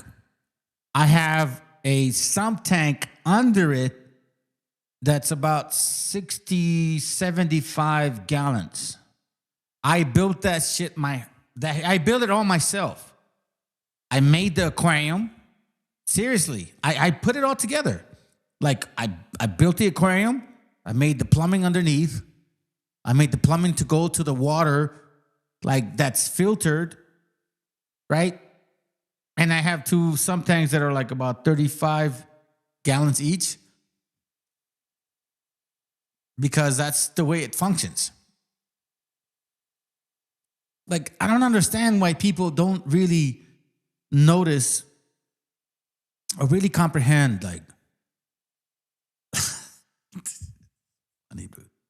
matter of fact, you know what? Let's continue because I love debunking motherfuckers, bro. Made. Tell me these are natural blocks. That's a very blurry picture, Graham. Well, just tell me tell me that they're natural blocks. Tell me. I cannot tell for sure with these photos. Okay, there I'm putting my diving knife between two blocks, and then a curved wall. Actually, the team from the National Institute of Oceanography in India, who were with us, were intrigued by this. Do you have any more photos of that that are maybe more convincing? No, that's what I've got. But I'm trying to keep it short. Well, that was underwhelming. He has blurry photos of rocks with cracks in them, which he flies through rapid fire so that nobody can even get a good look. And he thinks this is going to be a big win for him. After rushing to the end, he offers an empty anecdote about an imaginary person who was intrigued by his run-of-the-mill rocks. And then Joe asks if there are any more photos, as if to say, "What the fuck, dude? Is that seriously all you've got?" Graham says no, in a somber, defeated tone. "I'm trying to keep it short on a podcast that typically runs around 4 hours, so I don't have time to show a singular photo that would better substantiate my ridiculous claims. That totally makes sense. Maybe hire a professional photographer for your next daredevil expedition, eh, buddy? Use some of that Netflix money." They are so bizarre that you have enormous straight lines and right angles that look like they were cut, and not just straight on one side, straight on all sides. Do you mind going? Yeah. So look at this slide. You can see even to the right of those two blocks, what Graham is calling blocks, you can see these sort of straight angles that are made. You can see a vertical one to the left of them as well. So how do you think they were placed in that manner? Well, I don't know if they were placed. I think so. You think it's possible that they just broke off at some point in history and landed like that? I think this is compelling to me, but not as compelling as the other one. Show me the other one with the front curved surface. Notice that. This looks crazy. This is just maddening to watch. Not that Flint is a leading expert in geology, but he clearly knows a thing or two because it's part of his job. And we just watched Joe interrupt him 3 times in 30 seconds as he tried to explain how these definitely can be natural formations. What a farce. Very bizarre. And how it juts off and it's flat below it in a uniform line. The curved surface of the front of it is very bizarre too. The other image that you had, Graham. But stone oftentimes fractures in straight ways. Right. You know, that's how it fractures naturally. Yeah, I get it. it's just the Guys, sedimentary rock tends to be super flat and layered because of how sediments slowly deposit and lithify over time. It's called stratification. This is geology 101 stuff here. And yes, rock can fracture in straight lines. They're called joints. The Dunning-Kruger contest has begun. It seems to me inconceivable that nature could have made this, that nature could have separated out this central upright and then created the uprights surrounding it in such a perfect way. So let me ask you a question. If there was no humans that were ever bald, and all of a sudden I'm fucking bald, bro, how do you explain me being bald? You know what I mean? It's like, how do you fucking explain it? By the way, that's my 125-gallon tank.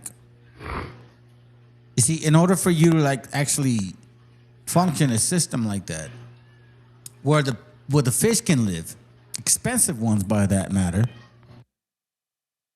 you have to have a very good filtration system. You understand that? See, I don't have cheap fish. I have really good fish. That's angel. That's a purple tang. That's the blue tang. That's a fox face. That's a beautiful angel fish. The point being is the only way these guys can survive if you had a good filtration system. You cannot have these fish with a whack-ass filtration system. It doesn't work like that. Do you understand that? I understand that.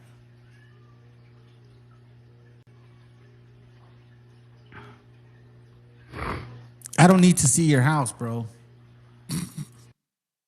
Look, I care about your fucking house. Piece of shit, asshole. Graham, those are some rocks. You're pointing at rocks and saying, how the heck did nature make some rocks? Are you serious with this shit? You're acting like they're fucking Ionian columns or something. They're rocks. I'm pretty confident we're looking at what is the most compelling evidence that you've seen in an underwater site that of man-made construction or moving of stones? I repeat, this is Kerema. I'm only showing a fraction of the slides that we have from Yonaguni. Yonaguni isn't simply that terrace. It's a whole series of monuments which continue over a distance of a couple of miles underwater. Well, you got any? Can't do that shit. Okay, he can't do that shit. So let Professor Dave explain it. That are better than these? Because these are shit. I'm sure you have some super awesome ones tucked away that you're not sharing for some reason. This is one of the problems I have, is that there is no targeted search for the possibility of a lost civilization, because archaeology is already convinced that no such thing could have existed. This. So I'm just trying to give you guys a hypothesis. But, you know, it seems like people around me cannot embrace it because they're so stuck on their beliefs. That's what he's saying.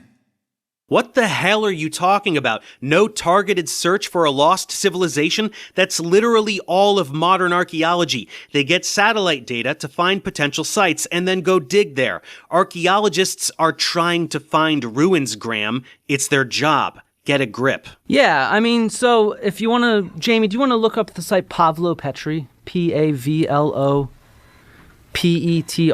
This is a site in the Aegean, and this is an example of kind of what, I mean, I can boot it up on my computer if you prefer. So if you look at this, you have very clear stone courses, for example, underwater. And it's not just sort of stone courses and walls that we find. This is from a few thousand years ago. What we find actually are a ton of artifacts with it, right? They dive, they excavate, they pull up ceramics, they pull up stone tools, and they are able to therefore show that this was an occupied place. This is obviously not due to sea level rise. This is due to tectonic activity, that this is now underwater. Helike off the north coast of Greece also is another one that people have suggested might have inspired Plato's Atlantis, because it happened during Plato's lifetime that city was submerged underwater.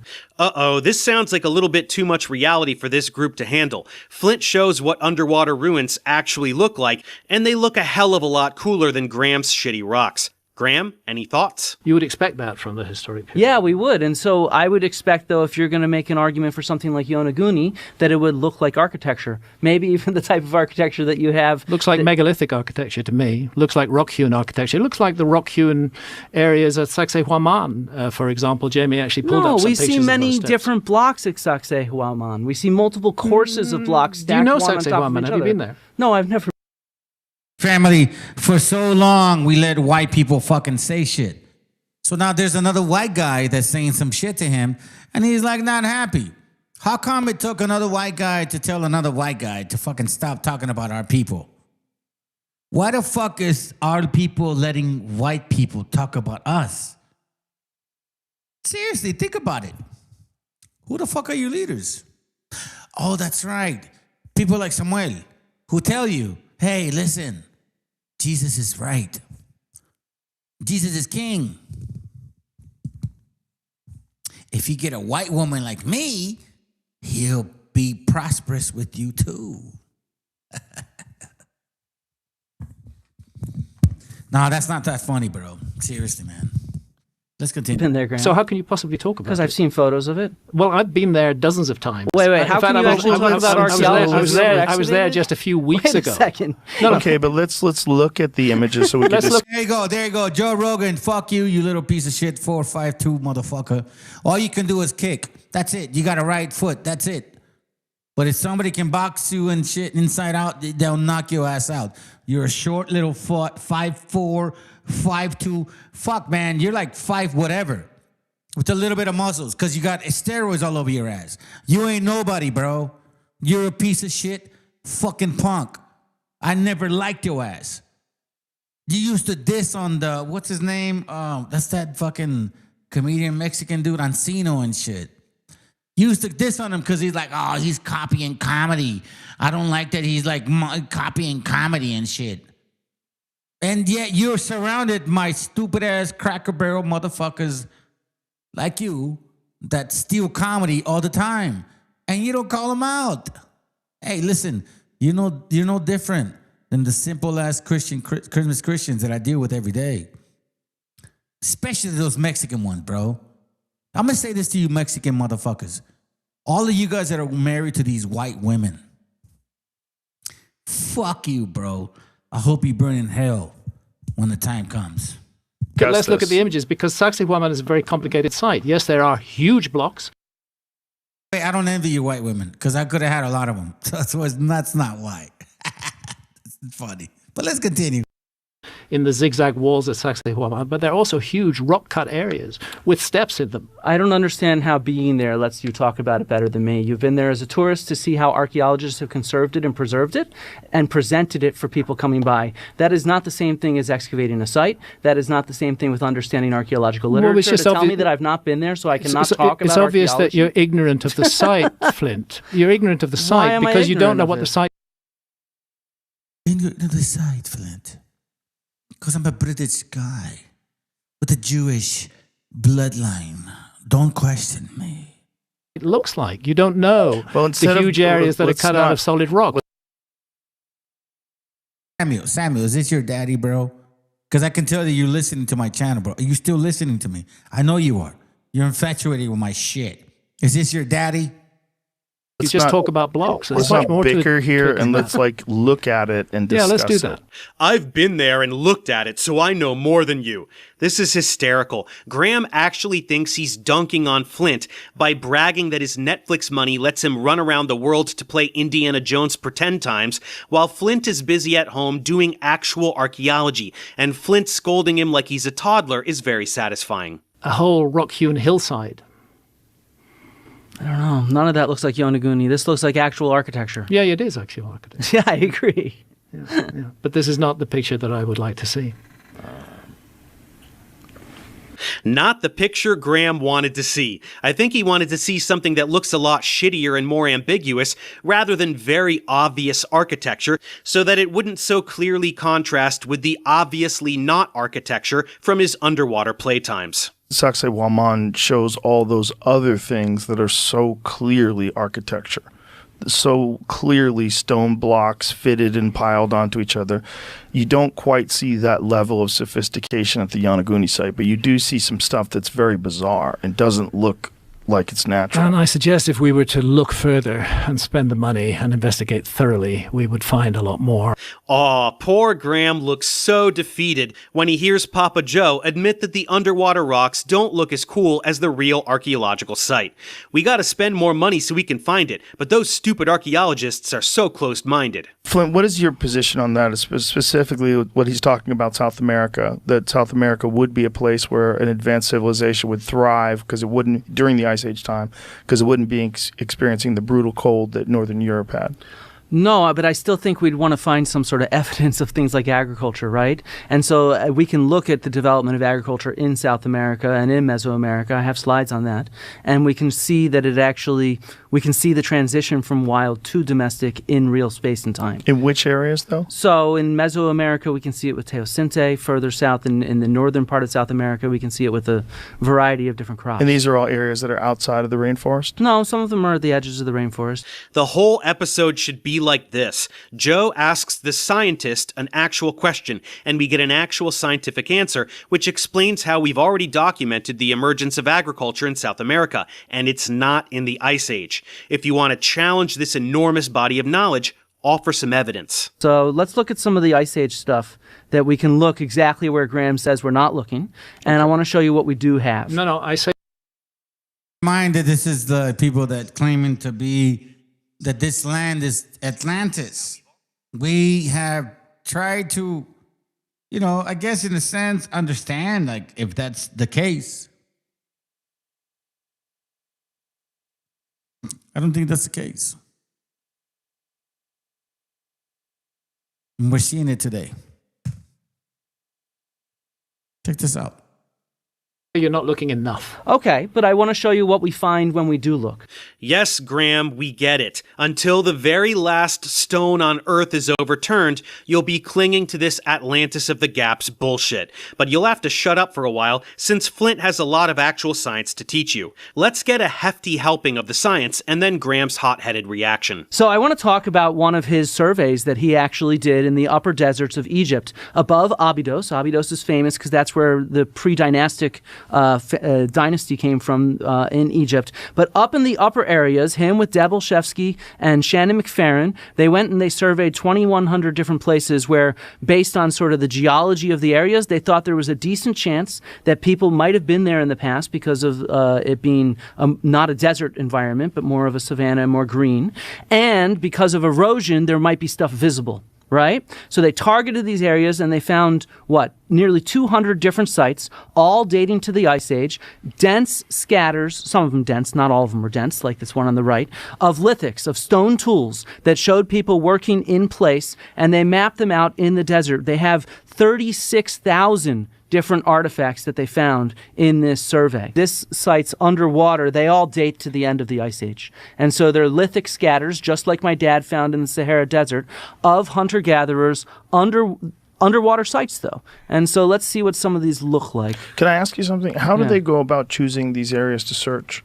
She's going to explain that. Okay. So what she does is she develops predictive models based on the geomorphology. This is her her colleague finding some stone tools. We don't just do random dives. We go back from the known to the unknown. We look at terrestrial patterns. We look at cultural types. So periods where people were using shellfish as a subsistence base. It's really important to look at those sites on land and say, what are the factors? What environmental patterns or cultural patterns can we tease out of these larger distributions? And then we project it offshore. And if we're fortunate, then after we pull all those threads together, this is what we get. This material is there to find, even though it's very much ephemeral material from hunter-gatherer camps. And this is oftentimes outcrops of stone for making these kind of stone tools. So that's what they're actually finding, is where they're making it, looking at the geomorphology to find them. It's a painted cave. It's 115 feet underwater off the coast of Marseille, found recently in 1985 by Henri Cosquet, and it's dated to 27,000 and 19,000 years ago and dated by radiocarbon. It's actually the painted cave with the most radiocarbon dates from it. Right? And this is what we have. We have panels of black horses. It's one of the only painted caves with sea creatures. For example, these auks, I think there's this some stuff that they describe as jellyfish. There's a black stag. And so we actually are looking underwater and successfully finding this kind of material. But it's not just underwater, because I don't think we need to stop there. If we look at this culture in Europe at the end of the Ice Age, this Magdalenian culture that's associated with most of these painted caves from about 17,000 to 12,000 years ago, the exact period that Graham's civilization should date to, we have radiocarbon dates from a large number of these caves, very clearly locked in time. And what do we see? They're actually, even with sea level rise, they're only a couple miles from the Ice Age coast. I'm not saying that we're not going to find hunter-gatherer sites. Of course we are. But I'm saying that for archaeology to claim and to quite viciously and unpleasantly attack me for suggesting the possibility that there might be a lost civilization, to make that claim while having failed thus far to investigate thoroughly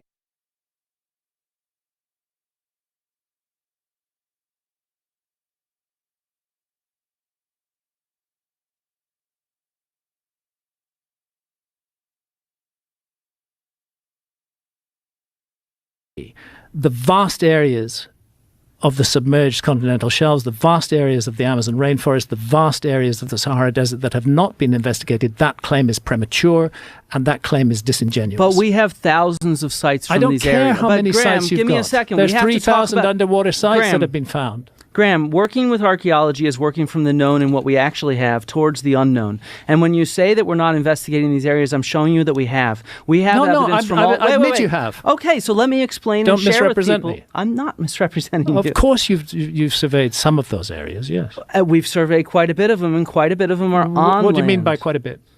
How much of the submerged continental shelves Graham, have actually been I'm going to keep showing you areas that we have evidence for. Why do we have so much evidence for ephemeral hunter-gatherers, but not evidence from an advanced civilization that is global? This should be the end of the podcast right here. Graham does nothing but... Bam, that should be over. I think that should be understandable. See, I've been listening to the whole thing. Whine about how continental shelves Graham, have I'm going to keep studied. showing you areas that we have evidence for. Why do we have so much evidence for ephemeral hunter-gatherers, but not evidence from an advanced civilization?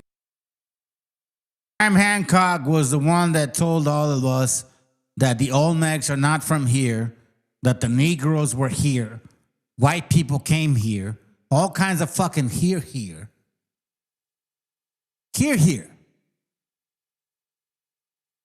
Graham Hancock has been destroyed.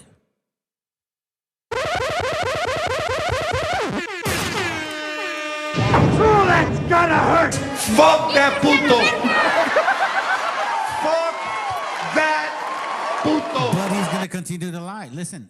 That is global. This should be the end of the podcast right here. Graham does nothing but whine about how not enough archaeology is being done. Flint shows countless examples of all the archaeology being done and explains the logic behind the way it is done. All of the thousands of excavations turn up hunter-gatherer sites, and not a single shred of evidence supporting this incredible global advanced agricultural society. All Graham can do is piss and moan about how it's not enough. Well, it's never going to be enough, because he'll go on spewing his bullshit until the end of time, no matter what real scientists do. It's his paycheck. Anyway, there's about another 10 minutes of Flint explaining science while Graham just fumes. That brings us to this bit, which is without a doubt the most important soundbite of the entire exchange. I'm not surprised that we find hunter-gatherer traces underwater. I'm very glad that we do. I would be very surprised if we didn't. But what I'm saying is that not enough of that 27 million square kilometers has been investigated. Only a tiny fraction has been investigated. You're not questioning a white boy. And that fraction is not enough to draw the conclusion. What is the nerve of you to question a fucking British white boy? Fuck you, Hancock. You're a hand in a cock. You're not going to teach me about my people, bro. Here's what I would say to you. Who the fuck are you white people? Seriously. You guys want to always try to say like, oh, who are we? Who the fuck are you? Who are white people? Here's the question. Straight up blunt, bro. Who the fuck who are white people from? Where the fuck do white people come from? We know that you guys like Valhalla. and Odin and Wooden and Gatar. Okay, so why don't you explain all of that shit? You guys are in Norway and you go like woof, and you go woof. You're Norwegian, European, Cracker Barrel, loving wooden motherfuckers, bro. And now all of a sudden, you guys don't know who you are? You are white folks that used to worship Odin, Wooden, the man from Valhalla. And you know who he is? The deity of the Edomites. White people are Edomites. Norwegians, woof. British, woof. French, yeah, you Negroes too. Woof. You guys are all Europeans. You guys are all Cracker Barrels, bro. You guys are all Edomites. Sorry, but I'm here to tell you, man, I can't wait for I can see your eyes looking like fucking reindeers. That we can absolutely say there was no lost civilization. Same goes for the Amazon rainforest. Same goes for the Sahara Desert. But can we say there's no evidence for an advanced civilization in what they have studied? In what they have studied, yes, we can say there's no evidence for an advanced civilization. In what they have studied, yes, we can say there's no evidence for an advanced civilization. Hey, do me a favor. Joe Rogan don't give a fuck about Rasa, bro. When the end comes and he has nowhere else to go, Rasa, do me a favor. Chop his fucking head off. Seriously, don't even wait for me to fucking get a hold of him. Because I'm going to be the king, bruh. You see what I'm saying? And I don't mean like a bad king. I'm talking about like just preliminary motherfucker. I'm going to be the one that's going to chop people off. I'm Thanos. I am Thanos. I'm going to cut your necks off. Hey, Joe, you're next. There's no evidence for an advanced civilization. There's no evidence for an advanced civilization. There's no evidence for an advanced civilization. There's no evidence for an advanced civilization. You see? Listen to this bullshit, bro. Listen to how they're fucking so whack and fake and just disgusting. I'm telling you, man, we should have never let them get off the boat. You should have shot them motherfuckers, stabbed them in the gut, cut their necks off and said, fuck you, go back to Europe. Whoops. This should be the part where Joe says, well then what the fuck are we doing here? It's volumes upon volumes of science from Flint versus but what if my story.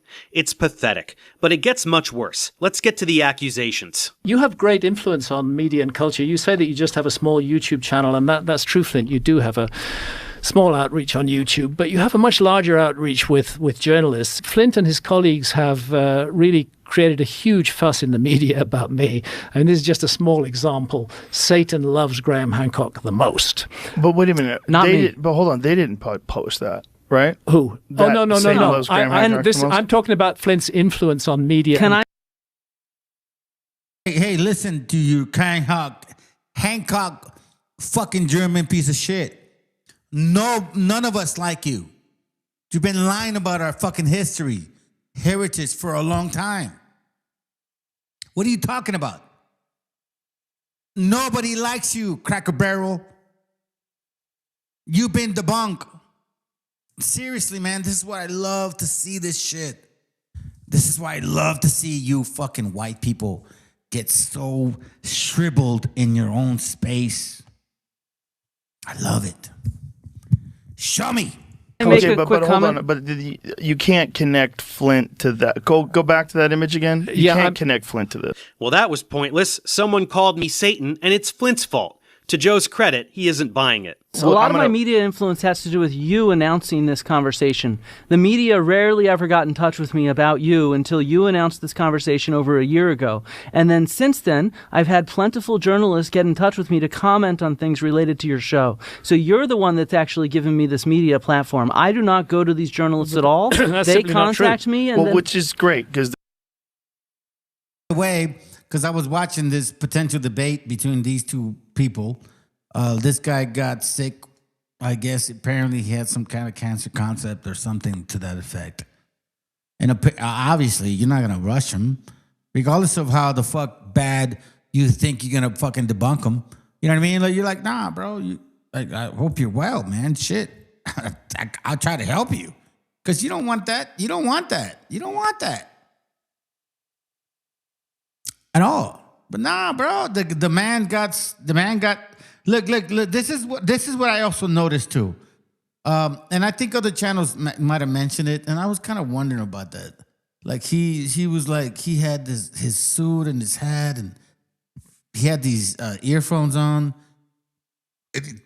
You can tell that he was kind of trying hard to keep them on, because those things to like keep them on the back of your ear, you don't want that.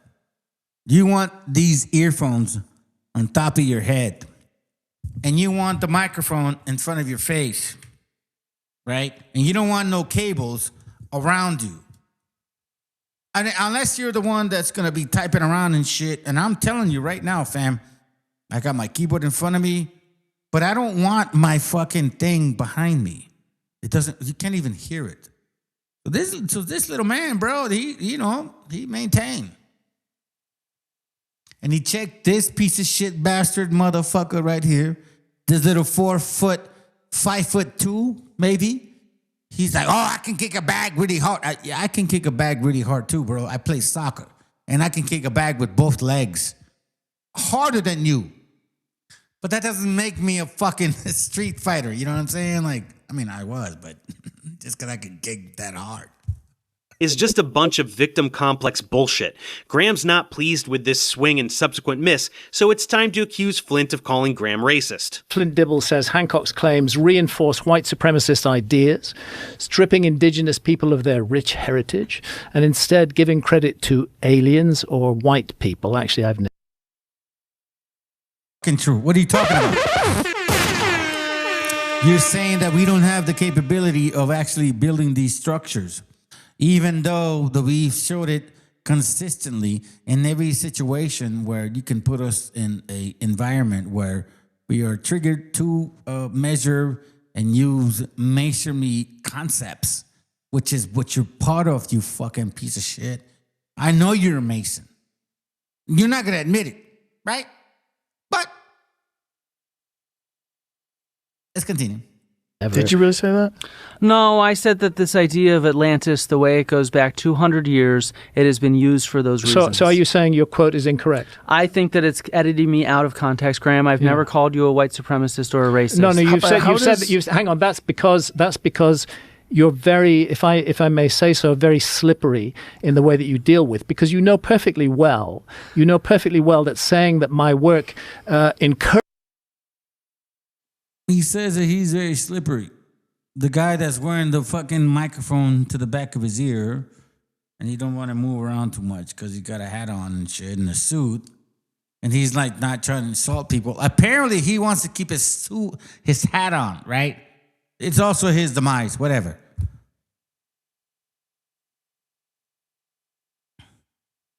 I'm gonna put my headset on, top of my head. Let me listen to this fucking stupid ass Cracker Barrel. Encourages white supremacism and encourages racism is going to end up with me being tarred as a racist, and you know very. You are a racist. You are a racist. Because you assume that we cannot build shit. You go underwater, bro, to try to tell us that the dolphins did it.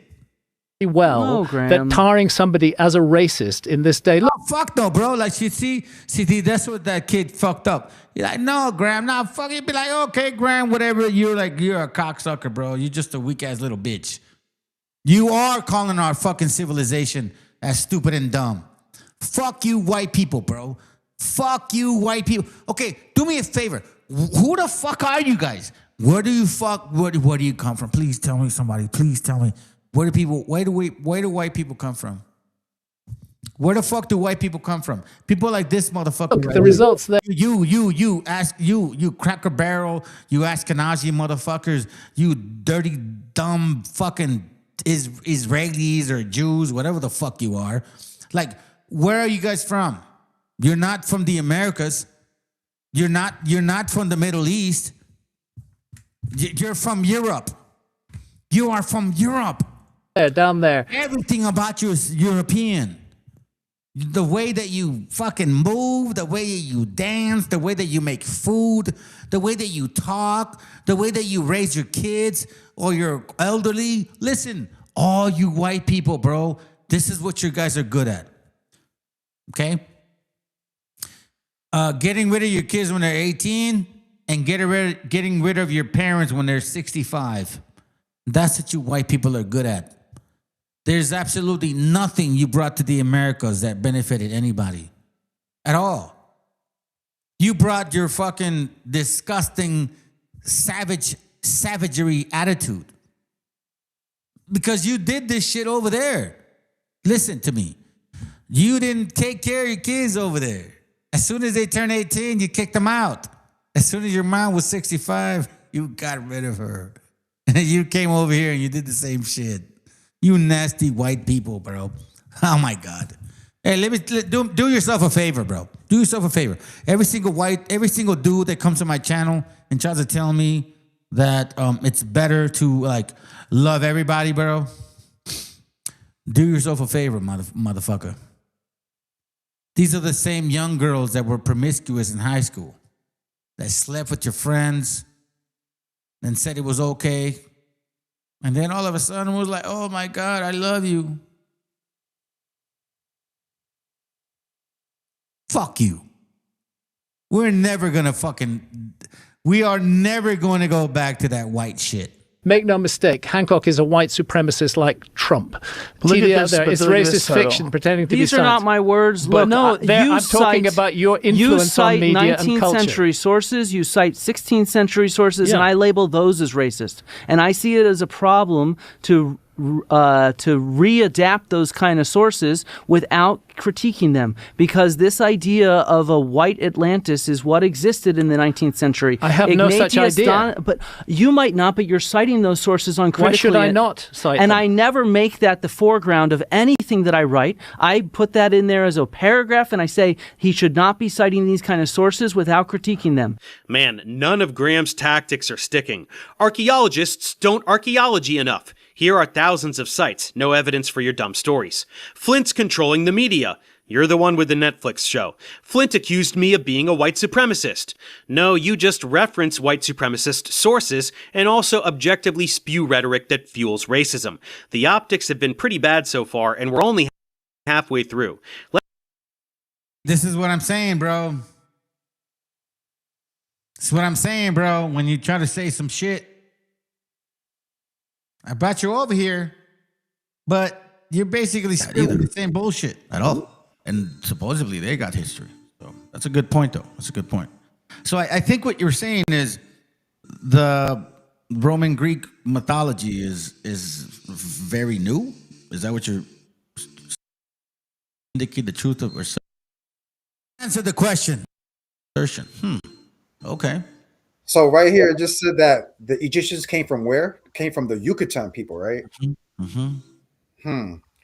Now, before we go any further, I'm going to stop sharing the screen. I'm going to share something else. Let's watch this beautiful video. And this beautiful video is going to prove to you, brothers and sisters, how the Mayans were over there in Egypt. Man, he's saying this is the old world. This is the old world. That's what we're covering it. Watch this.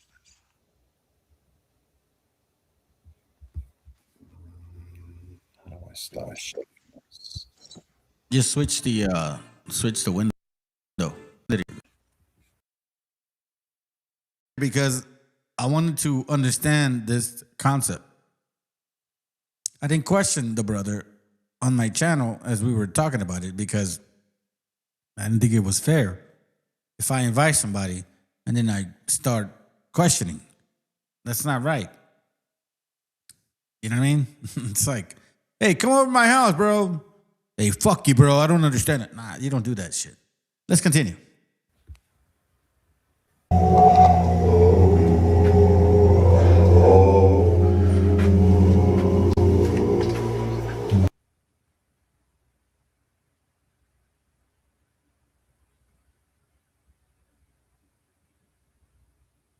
I don't know if the sound went off or not. Absolute special access. Today, we get to enter the tomb of Maya. Stephen, please. Well, this is a chapel or a temple of Maya. Now, Maya was a title, not a name, of both men and women throughout dynastic times. This particular era is around the 18th dynasty, the time of the so-called King Horeb. Now, the key thing here is 1997. So, I'll just say this before we let it play, real quick. Sometimes we just forget about the fact that didn't the scripture say that Israelites would come out of Egypt? And you consider yourself an Israelite? And then you don't understand why we came out of Egypt or why those words come similar to it.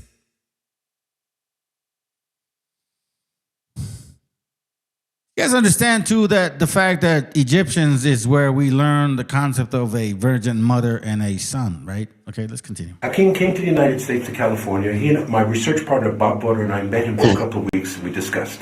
One of the things he discussed on a return trip to Egypt in September of 1997 would be, he said, he would show us evidence of a Mayan temple in Egypt. Mayan as in culture. Exactly.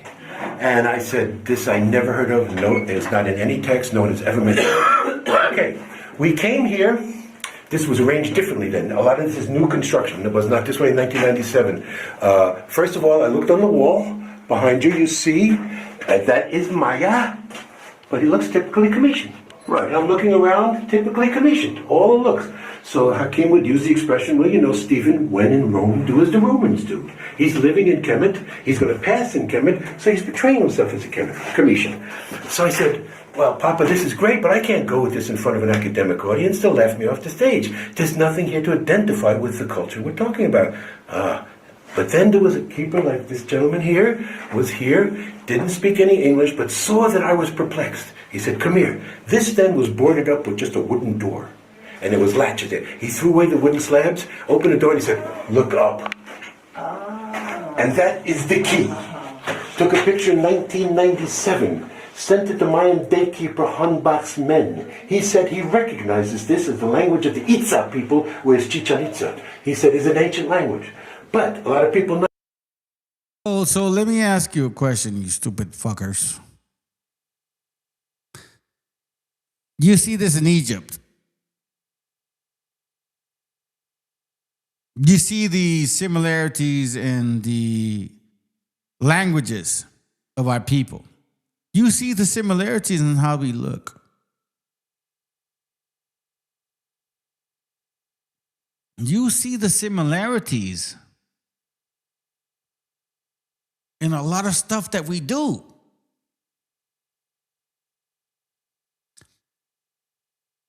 And then all of a sudden, you take this picture right here, and then you say, well, the only way that you and I could be related to those people is as if we were here before, and then we show them that.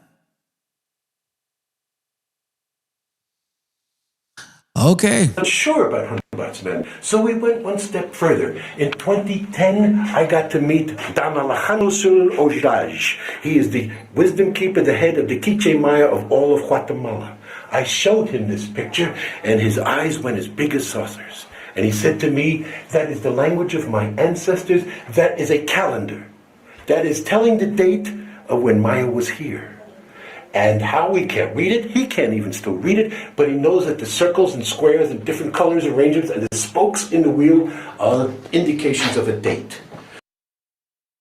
So they'll say that you migrated from certain regions, but you're a Mongolian. There's no way that you could have migrated to Egypt, to the Middle East, to India. No. You only migrated to Siberian shit. Okay? Do you understand what the fuck they're saying? See, they give you enough to where like, oh my God, but then they don't fucking give it to you fully, bro. Like, what the fuck are you saying, man? That looks like, yeah, you're right. I get it. It looks like that. It looks like that. Right, it does. Shit.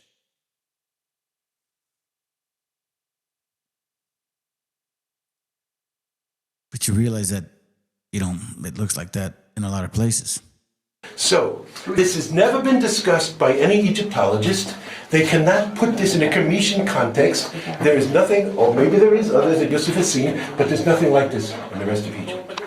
So, Mayan elders recognize this as part of their culture. So now the key is, Maya, the word is a title.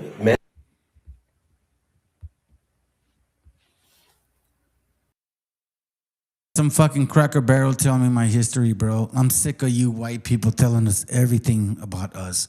Why don't you white people tell us everything about you? How come we don't know anything about you white people? You fucking pink motherfuckers with your glasses and your white beard. How come we don't know shit about you?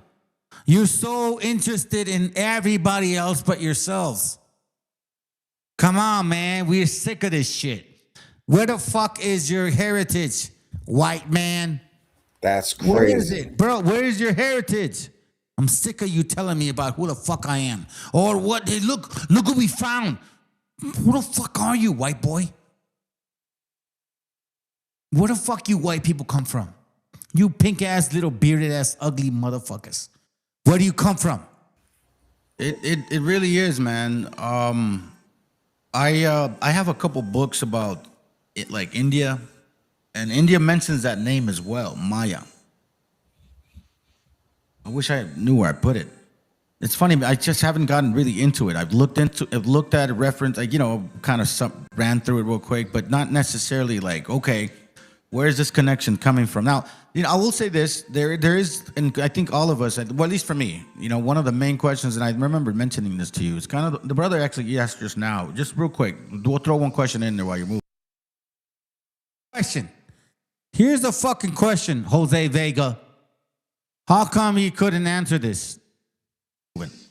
Who were the ancient Greeks, Romans, Saracens in the Americas? So, like those people over there. What's your take on that?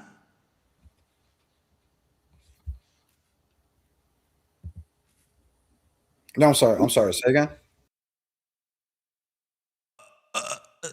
Bro, for real? We noticed that, by the way. Yeah, the brother was asking, who were the ancient Greeks, Romans, Saracens in the Americas?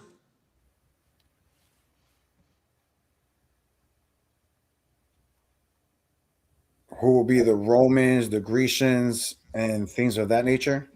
Yeah, who were the ancient Greeks, Romans, Saracens in Americas?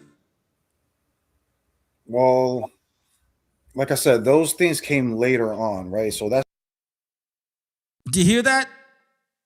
Did you guys hear that? The brother asked him, because he said, Jose Vega, that this is the old world. The brother said, so if this is the old world, where is Rome, Greece, all that stuff? And what did you say? It's like really kind of like new. I showed him this picture and his Saracens in the Americas. So like those people over there. What's your take? Thing, bro, that was a soft ass question. Like, we don't hate on you with this. We don't hate on people with stuff like this. But that's a legitimate question. And guess what happened to you? Take on that.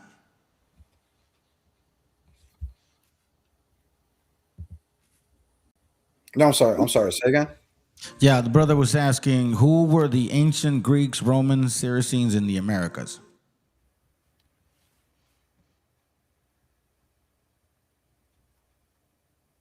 Who will be the Romans, the Grecians, and things of that nature? Yeah, who were the ancient Greeks, Romans, Saracens in Americas? Well, like I said, those things came later on, right? So that's like really kind of like New Testament apocrypha talk, right? Hey, wait, hold on a second, bro. But you use the New Testament to defend your Jesus. Right now in this channel, you said, unless you believe that. Hold on a second, bro. I'm trying to understand this. Jose Vega, you need to clear this up, bro. You need to clear this up. Who were the ancient Greeks, Romans, Saracens in Americas? Well, like I said, those things came later on, right? So that's like really kind of like New Testament apocrypha talk, right? You don't read those being a part of the Table of Nations, right? Like nations change, people change, and and this is something that me and the brother Joe were talking about. What was it, like a week ago? Because I remember you even asked me about about the Babylonians and the Egyptians and stuff like that, and you asked me, well, how can you say that these things didn't happen over there? And I said, other than the Bible, and this is the questions you brothers and sisters have to ask yourselves, is like, other than the Bible telling you that the Israelites dealt with these Egyptians, or the Israelites dealt with these Babylonians, or the Israelites dealt with their Persians, the reasons why atheists has always and people have always gone against the Bible, even in ancient times, is because the question has always been, why don't those nations talk about Israelites? Meaning, you'll see the Kemetic community attacking Bible believers, and they'll point out how there is no Egyptian writing talking about them enslaving Israelites or an Exodus happening. Same thing with the Babylonian history. You could go into Babylonian history and you'll never read in any of their history talking about how they enslaved some Israelites or warred with some Israelite people. Without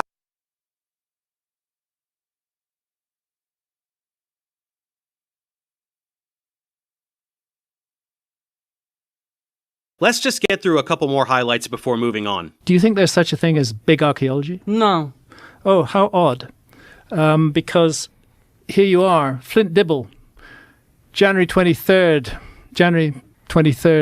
this is 2023. It's scare quotes, it's sarcasm. The reality is we live in a period where we're seeing an increased distrust of scholars and scientists. Yes. As an archaeologist, I think we have to respond by engaging with the public, and we do. In many ways, the reach of big archaeology is way beyond that of Graham Hancock. Think about the millions of school children and parents who visit museums, etc., etc. You just told me you don't believe in the big archaeology, but right here you've said there is a big archaeology. That's in quotes for sarcasm. Oh, sorry, you lost me there. Yeah, that's what happens when you're stupid, Graham. Jokes go right over your head. Moving on. There was a civilization. Now, it's you, not me, who say that that civilization was an empire. It's you, not me, who say that that civilization, had temples and was highly advanced in every point. I don't say that. I don't say that. You don't say the civilization was highly advanced, Graham? You don't say it had the equivalent of 19th century technology thousands of years ago? That shit. He made us fucking think like we're just stupid ass Mexicans. Like, well, there's no way that we could be fucking civilized to build that shit. That's funny, because yes, you fucking do, all the time. I'm just intrigued by that. I don't know. That people look different. Yes. I don't know what it means exactly, but I do find.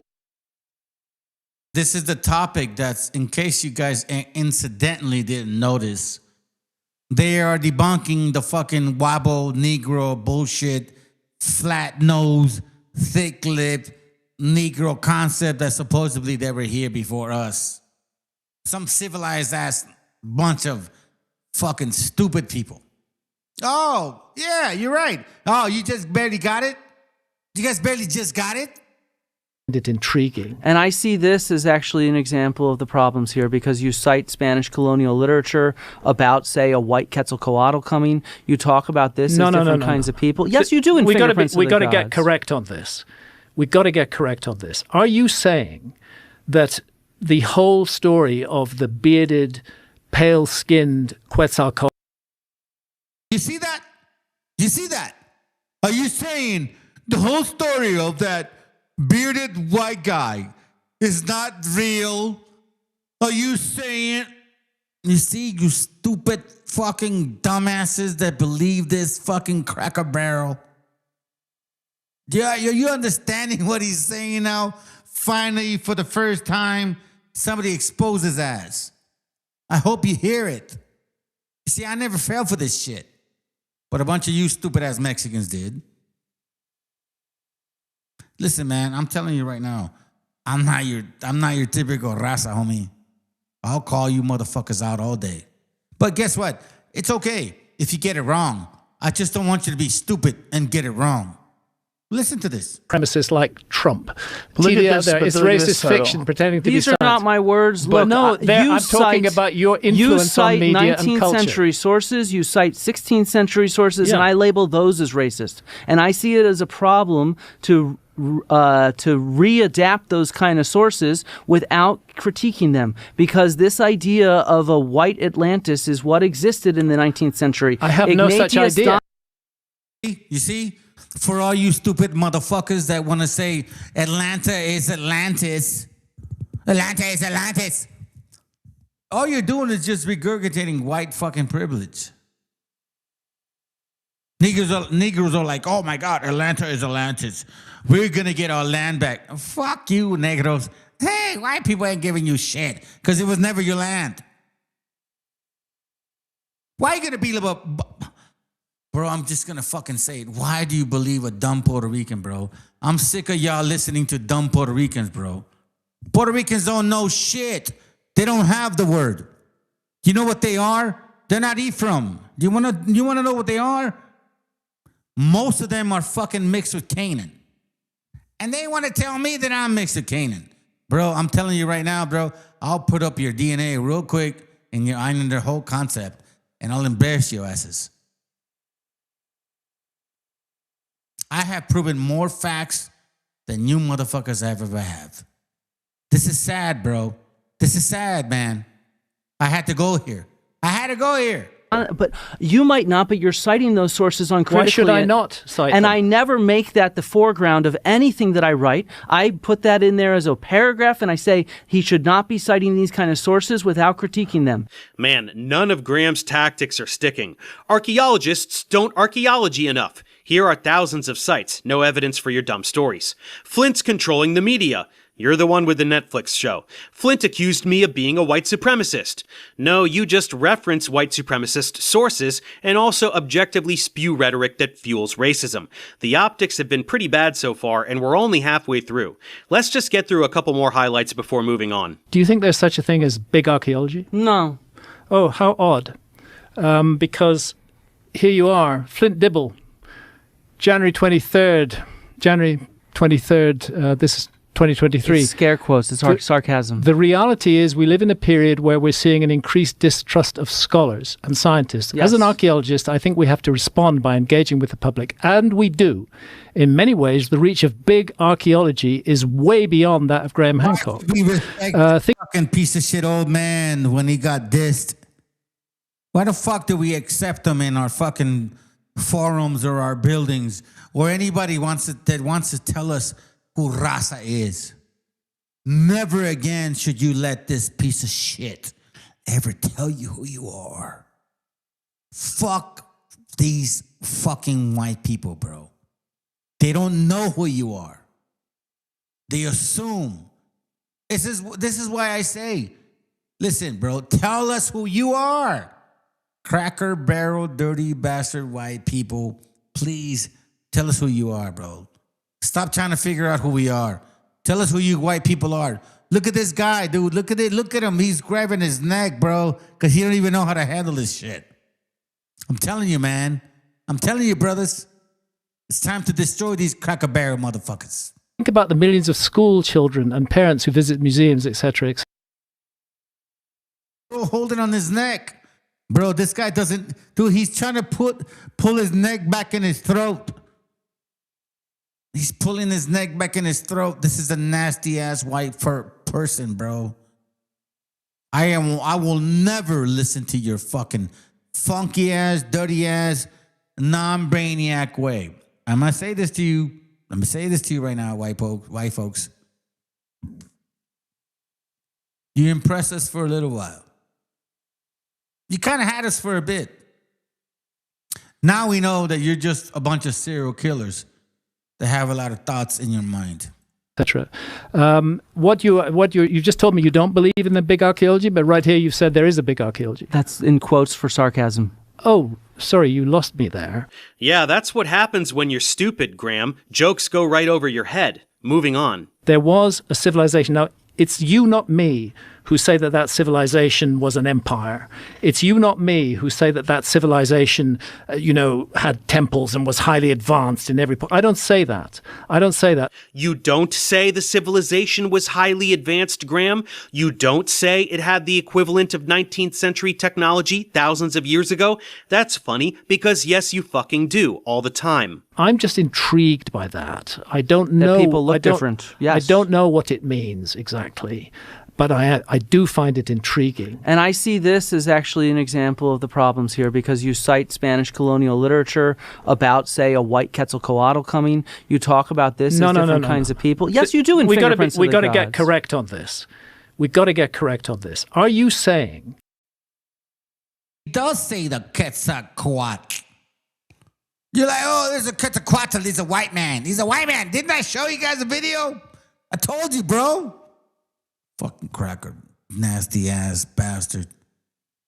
Never, ever should you let these white folks, especially Joe Rogan, that little 5'2" little bitch. Yeah, I can kick. Yeah, I can kick with both legs, bro. And I can punch with 2 arms. I'll tell you what, bro. Let's do it. Let's do it, Joe Rogan. I'll call you out for a fight. Let's do it. Let's do it, bro. I'm out of shape, bro. But I tell you what, I will kick your ass. That the whole story of the bearded, pale-skinned Quetzalcoatl was a Spanish invention. Yes, I am. I can show you a depiction of Quetzalcoatl from the pre-Spanish period. I can show you depictions. Wait, I can show you depictions too. No, can I please get the... Here we go. This is Quetzalcoatl on the Borgia Codex. This is from before any Europeans arrived in the New World. Yeah. This is on a hide.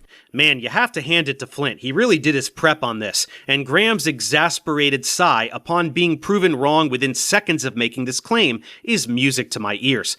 He's so desperate to distance himself from the notion of white supremacy, yet he refuses to acknowledge what's known about the sources he references that are associated with white supremacy. This is white supremacy, family. This is why I'm showing this brother's video. Because that's what they teach. Just embellish what's known about. Basically saying, like, there's no way that you, raza, could be that developed. There's no way that you, raza, can be that smart or comprehend the concept of just, like, mathematically saying to yourselves, 1 + 1 is 2. Or 2 + 2 is 4. Or, like, you know what I'm saying? Like, 3 times 3 is 9 and shit. Or 12 times 12 is 144. You get what I mean? They assume that raza is stupid. That's what they do. Pay attention. Arrived in the New World. Yeah. This is on a hide. Man, you have to hand it to Flint. He really did his prep on this. And Graham's exasperated sigh upon being proven wrong within seconds of making this claim is music to my ears. He's so desperate to distance himself from the notion of white supremacy, yet he refuses to acknowledge what's known about the sources he references that are associated with white supremacy. It's just embarrassing. We have a lot of evidence for ancient plants and seeds, right? I'll show you the statistics. We have hundreds of things. Said that this fucking John Hancock, he fucking hates you people. Turn up hunter-gatherer sites and not a single... John Hancock hates you people, bro. He's a white man that thinks he's beyond your understanding. Beyond your understanding. Single shred of evidence supporting this incredible global advanced agricultural society. All Graham can do is piss and moan about how it's not enough. Well, it's never going to be enough because he'll go on spewing his bullshit until the end of time, no matter what real scientists do. It's his paycheck. Anyway, there's about another 10 minutes of Flint explaining science while Graham just fumes. That brings us to this bit, which is without a doubt the most important soundbite of the entire exchange. I'm not surprised that we find hunter-gatherer traces underwater. I'm very glad that we do. I would be very surprised if we didn't. But what I'm saying is that not enough of that 27 million square kilometers has been Let me ask you, all of you people that are listening to this stupid ass white boy right here with a white fucking shirt, old man that can't fucking get his dick up. He's trying to tell us who we are. He's trying to tell you who you are. This cocksucker motherfucker, this old man right here, this dude that can't even, like, look at his fucked up shirt. Look at him. We are going to fucking find out who we are based on him. Come on, man. Come on, fam. Let's continue to listen to this shit because it's beautiful. Once you start finding out, these Cracker Barrels got nothing on you. Investigated, only a tiny fraction has been investigated, and that fraction is not. By the way, when they get offended, then you start talking about fractions and shit. Okay, let's go. Not enough to draw the conclusion that we can absolutely say there was no lost civilization. Same goes for the Amazon rainforest. Same goes for the Sahara Desert. But can we say there's no evidence for an advanced civilization in what they have studied? In what they have studied, yes, we can say there's no evidence for an advanced civilization. In what they have studied, yes, we can say there's no evidence for an advanced civilization. There's no evidence for an advanced civilization. There's no evidence for an advanced civilization. There's no evidence for an advanced civilization. There's no evidence for an advanced civilization. You see how these Cracker Barrels talk shit to you guys and you guys don't even notice it? I fucking laugh at this bullshit all the time. That's why I like this Professor Dave, because he's the one that points out all that stupid stuff. Because apparently you guys don't like to hear me say it. You might want to get an educated man to do it. Let's go. Whoops. This should be the part where Joe says, well then what the fuck are we doing here? It's volumes upon volumes of science from Flint versus but what if my story. It's pathetic, but it gets much worse. Let's get to the accusations. You have great influence on media and culture. You say that you just have a small YouTube channel, and that's true, Flint. You do have a small outreach on YouTube, but you have a much larger outreach with journalists. Flint and his colleagues have really created a huge fuss in the media about me. I mean, this is just a small example. Satan loves Graham Hancock the most. But wait a minute. Not me. But hold on. They didn't publish that, right? Who? That No. Satan loves Graham Hancock the most? I'm talking about Flint's influence on media. Can I make culture. a quick comment? Hold on. But you can't connect Flint to that. Go back to that image again. You can't connect Flint to this. Well, that was pointless. Someone called me Satan, and it's Flint's fault. To Joe's credit, he isn't buying it. So a lot of my media influence has to do with you announcing this conversation. The media rarely ever got in touch with me about you until you announced this conversation over a year ago. And then since then, I've had plentiful journalists get in touch with me to comment on things related to your show. So you're the one that's actually given me this media platform. I do not go... It's like the fucking Samuel guy. Samuel guy comes to my channel. He's posting on my channel constantly with different videos. He's like, fuck you, fuck you, fuck you. Basically is what he's saying. Fuck you, fuck you, fuck you. And then I say, okay, sounds good, bro. I'm gonna bring you on and shit. You want this fire? And then when we're talking to him, then he says, well, I didn't want to come to your channel. You summoned me.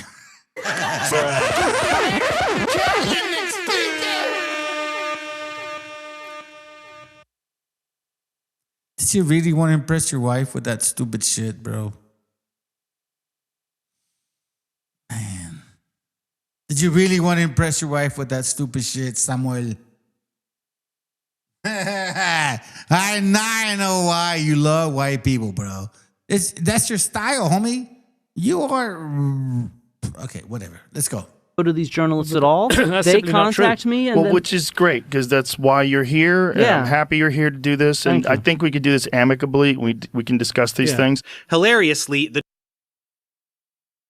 in case the brother doesn't say, fuck you, Joe Rogan. You're a piece of shit. You're a puto faggot motherfucker, bro. You supposedly should be neutral in the sense of just being neutral. And all of a sudden, you just became a pipeline for fucking trompetas and shit. You 5'2" motherfucker. Somebody should keep kicking your ass. I'm surprised nobody has done it. Hey, I tell you what. If you really want to get it done, bro, let's do it. No kicking. We can do punching.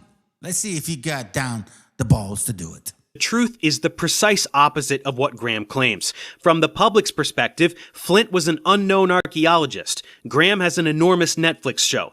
I myself and almost everybody watching this video right now also only know Flint because of Graham. So accusing Flint of turning the media against Graham is just a bunch of victim complex bullshit.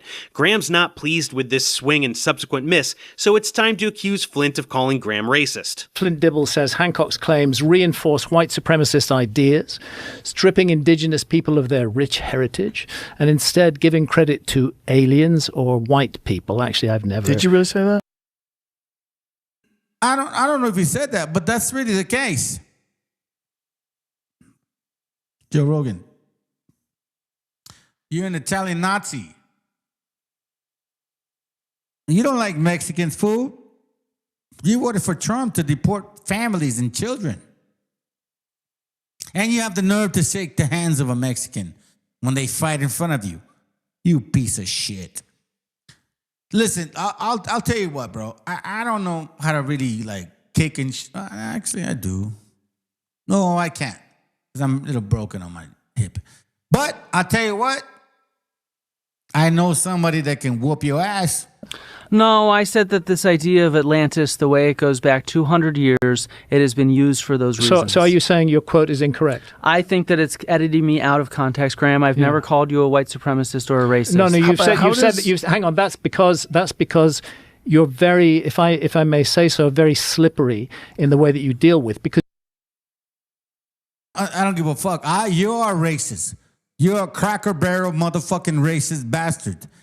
Just like Joe Rogan, you're a racist fucking Cracker Barrel Italian little linguini bastard. You motherfuckers act like, oh, I mean, we don't have nothing to do. Bro, you're a fucking Italian linguini. Fuck you, linguini, bro. If it wasn't for us, you wouldn't have no strawberries. If it wasn't for us, you wouldn't. If it wasn't for us, you wouldn't have no fucking tomatoes, motherfuckers. If it wasn't for us, you would not have pizza. Fuck you, Italians. Fuck you and your little bitches and shit and everybody that rides with your cock. I'm telling you, bro. I don't like you motherfuckers, bro. I'm telling you right now. I'm going to be so hateful today. Why? Why shouldn't I be? We gave you tomatoes. If it wasn't for us, raza, you would not have your pizza. You would not have lasagna. You would not have shit. You would be a stupid fucking Italian with furry ass forearms, but a big ass nose, and be like, I think I came to America to move around some fucking pasta without tomatoes. Really? You know perfectly well that saying that my work encourages white supremacism and encourages racism is going to end up with me being tarred as a racist. And you know very well that tarring some are racist because you're saying that we couldn't create none of this shit. Somebody as a racist in this day. Look, the results there, down there. Make no mistake, Hancock is a white supremacist like Trump. It's racist fiction pretending to be science. These are not my words. But look, no, I'm talking about your influence on media and culture. You cite 19th century sources. By the way, you're not a racist like Donald Trump. You're just a racist. It's very simple. You cite 16th century sources, and I label those as racist. And I see it as a problem to readapt those kind of sources without critiquing them, because this idea of a white Atlantis is what existed in the 19th century. I have no such idea. But you might not, but you're citing those sources uncritically. Why should I not cite them? And I never make that the foreground of anything that I write. I put that in there as a paragraph, and I say he should not be citing these kind of sources without critiquing them. Man, none of Graham's tactics are sticking. Archaeologists don't archaeology enough. Here are thousands of sites, no evidence for your dumb stories. Flint's controlling the media. You're the one with the Netflix show. Flint accused me of being a white supremacist. No, you just reference white supremacist sources and also objectively spew rhetoric. Spew rhetoric, stupid fucking concepts. Look at this shit right here, bro.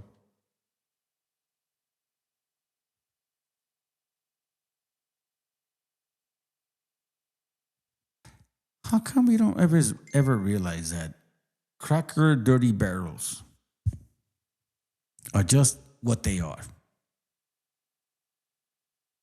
Fuck, man. Let's continue.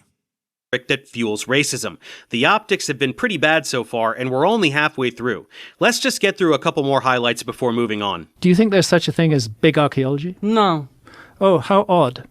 Because here you are, Flint Dibble, January 23rd, this is 2023. It's scare quotes, it's sarcasm. The reality is we live in a period where we're seeing an increased distrust of scholars and scientists. Yes. As an archaeologist, I think we have to respond by engaging with the public, and we do. In many ways, the reach of big archaeology is way beyond that of Graham Hancock. Think about the millions of school children and parents who visit museums, etc., etc. You just told me you don't believe in the big archaeology, but right here you've said there is a big archaeology. That's in quotes for sarcasm.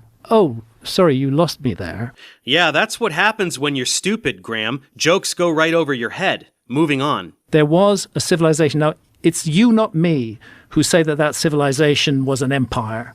It's you, not me, who say that that civilization, had temples and was highly advanced in every point. I don't say that. I don't say that. You don't say the civilization was highly advanced, Graham? You don't say it had the equivalent of 19th century technology thousands of years ago? That's funny, because yes, you fucking do, all the time. I'm just intrigued by that. I don't know. That people look different. Yes. I don't know what it means exactly, but I do find it intriguing. And I see this as actually an example of the problems here, because you cite Spanish colonial literature about, say, a white Quetzalcoatl coming. You talk about this as different kinds of people. Yes, you do in Fingerprints of the Gods. We got to get correct on this. We got to get correct on this. Are you saying that the whole story of the bearded, pale-skinned Quetzalcoatl was a Spanish invention? Yes, I am. I can show you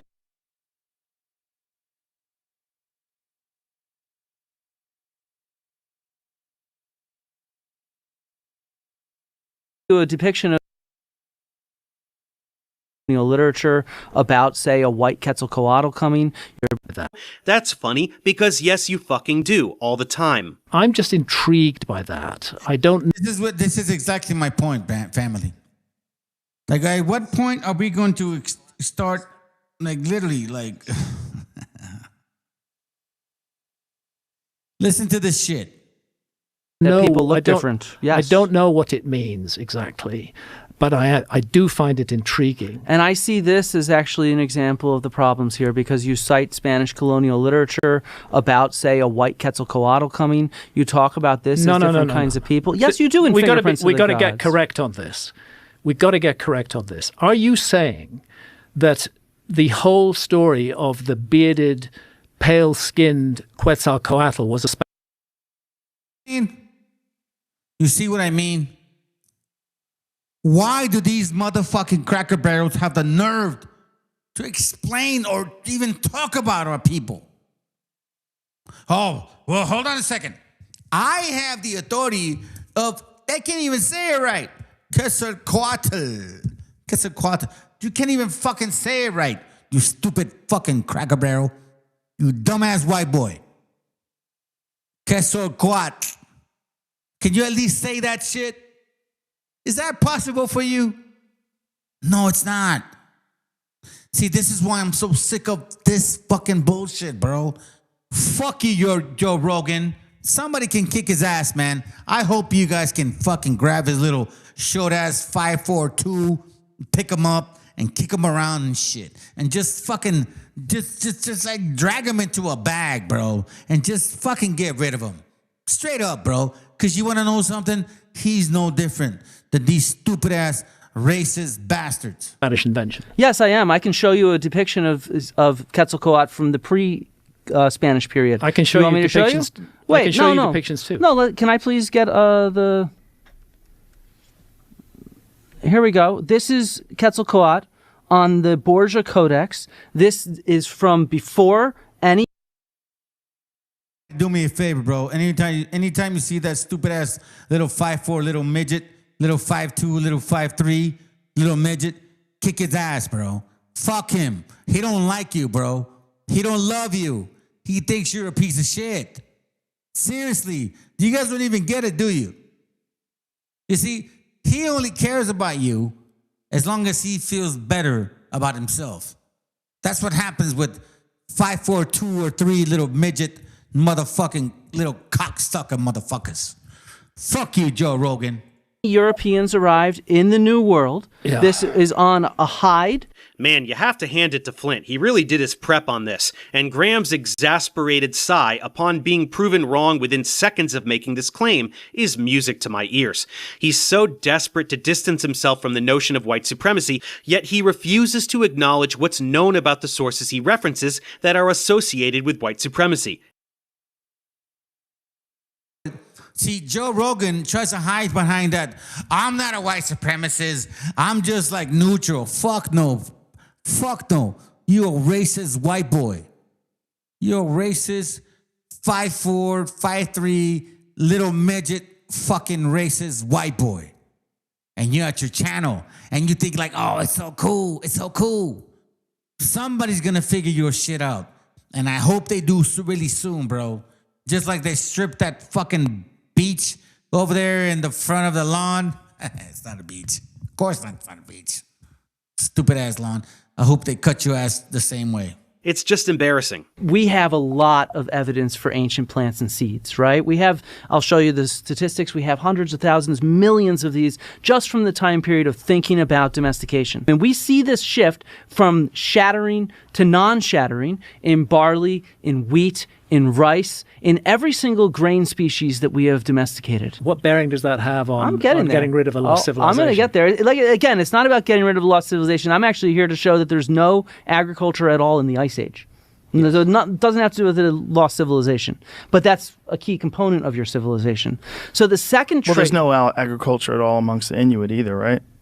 No. Right. But they survived. But in his books and in his Netflix series, he describes this civilization as introducing agriculture. He talks about seed banks and things like that. In The Magicians of the Gods. Hey, your kids, baby. I have a quote in here. Show me. Okay, you want me to? Yeah. You're fucking horrible. Listen, people like you, bro, should not even survive. Your seed or anybody around that shit. Fuck that. Get rid of it, man. I think it's time to think like Thanos, like the Avengers, bro. Think like Thanos. Fuck these fucking people, bro. Get rid of them. Fucking slice them up. Get rid of them. Their mamas, their kids, all that. Joe Rogan ain't shit, bro. What is he serving you guys for? The little 5'4", 2 motherfucker that wants to say something. What is he saying? Do we need him? Nope.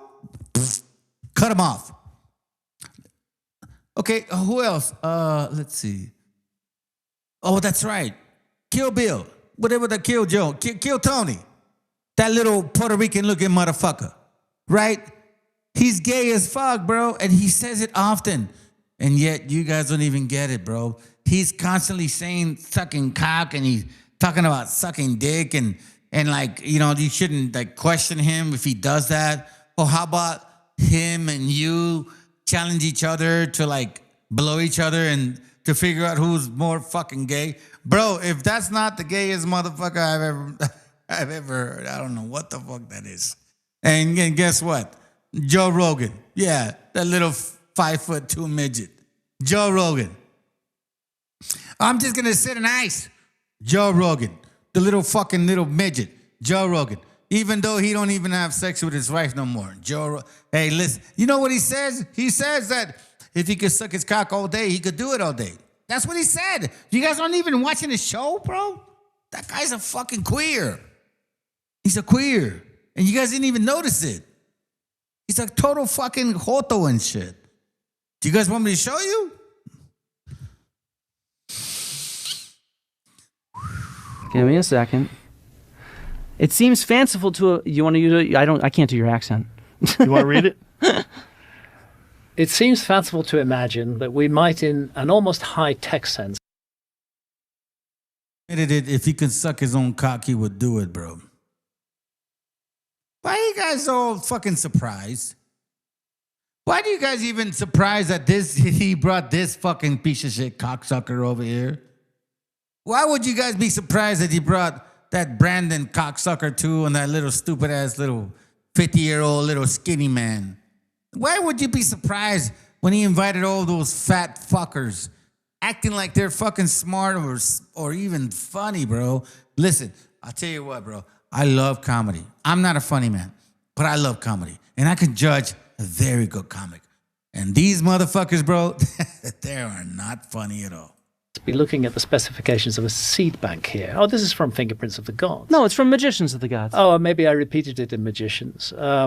Flint knowing Graham's own material better than he does while simultaneously proving him wrong is pretty chef's kiss. Funny. Well done, Flint. When we think about sort of this change over time with domestication, we also see a change in time in the kind of stone tools that people are using. So it takes thousands of years before we start seeing these sickle-type blades associated with harvesting these crops, right?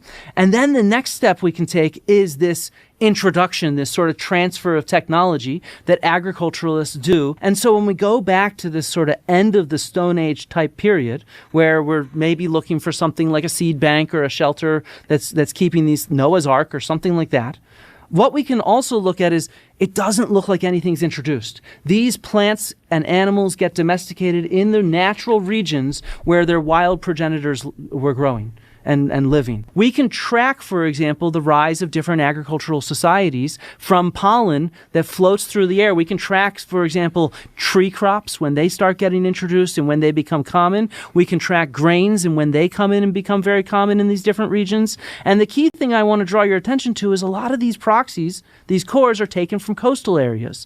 And some are even taken from underwater. So we have underwater cores from the seabed, and we can reconstruct these sunken landscapes and the sort of ecosystem that was there.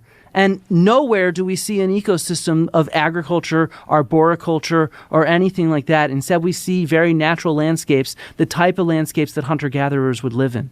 And so this, I think, is really important because there really is, it's not just that there's no evidence for agriculture that early, we have evidence against it. I know I'm jumping around a bit here, but I'm just giving you a general sense of a very long section where Flint very clearly lays out the case for agriculture not existing during the Ice Age.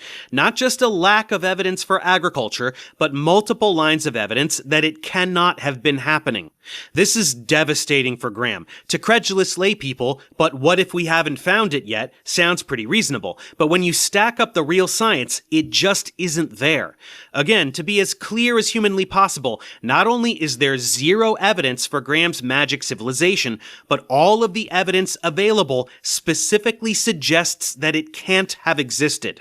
Nowhere does Flint say it's impossible, and in fact, science doesn't operate that way. But when all of the actual physical empirical evidence demonstrates that there was no agriculture anywhere in the world during the Ice Age, and you have Graham flat out admitting that he doesn't have a single scrap of evidence for the stories he tells, do you really need to hear any more? Can't any rational person conclude that it's just a grift? Now, I'm not saying, and I've never said, and you will not be able to find a quote where I've said that they introduced agriculture. They introduced the idea of agriculture.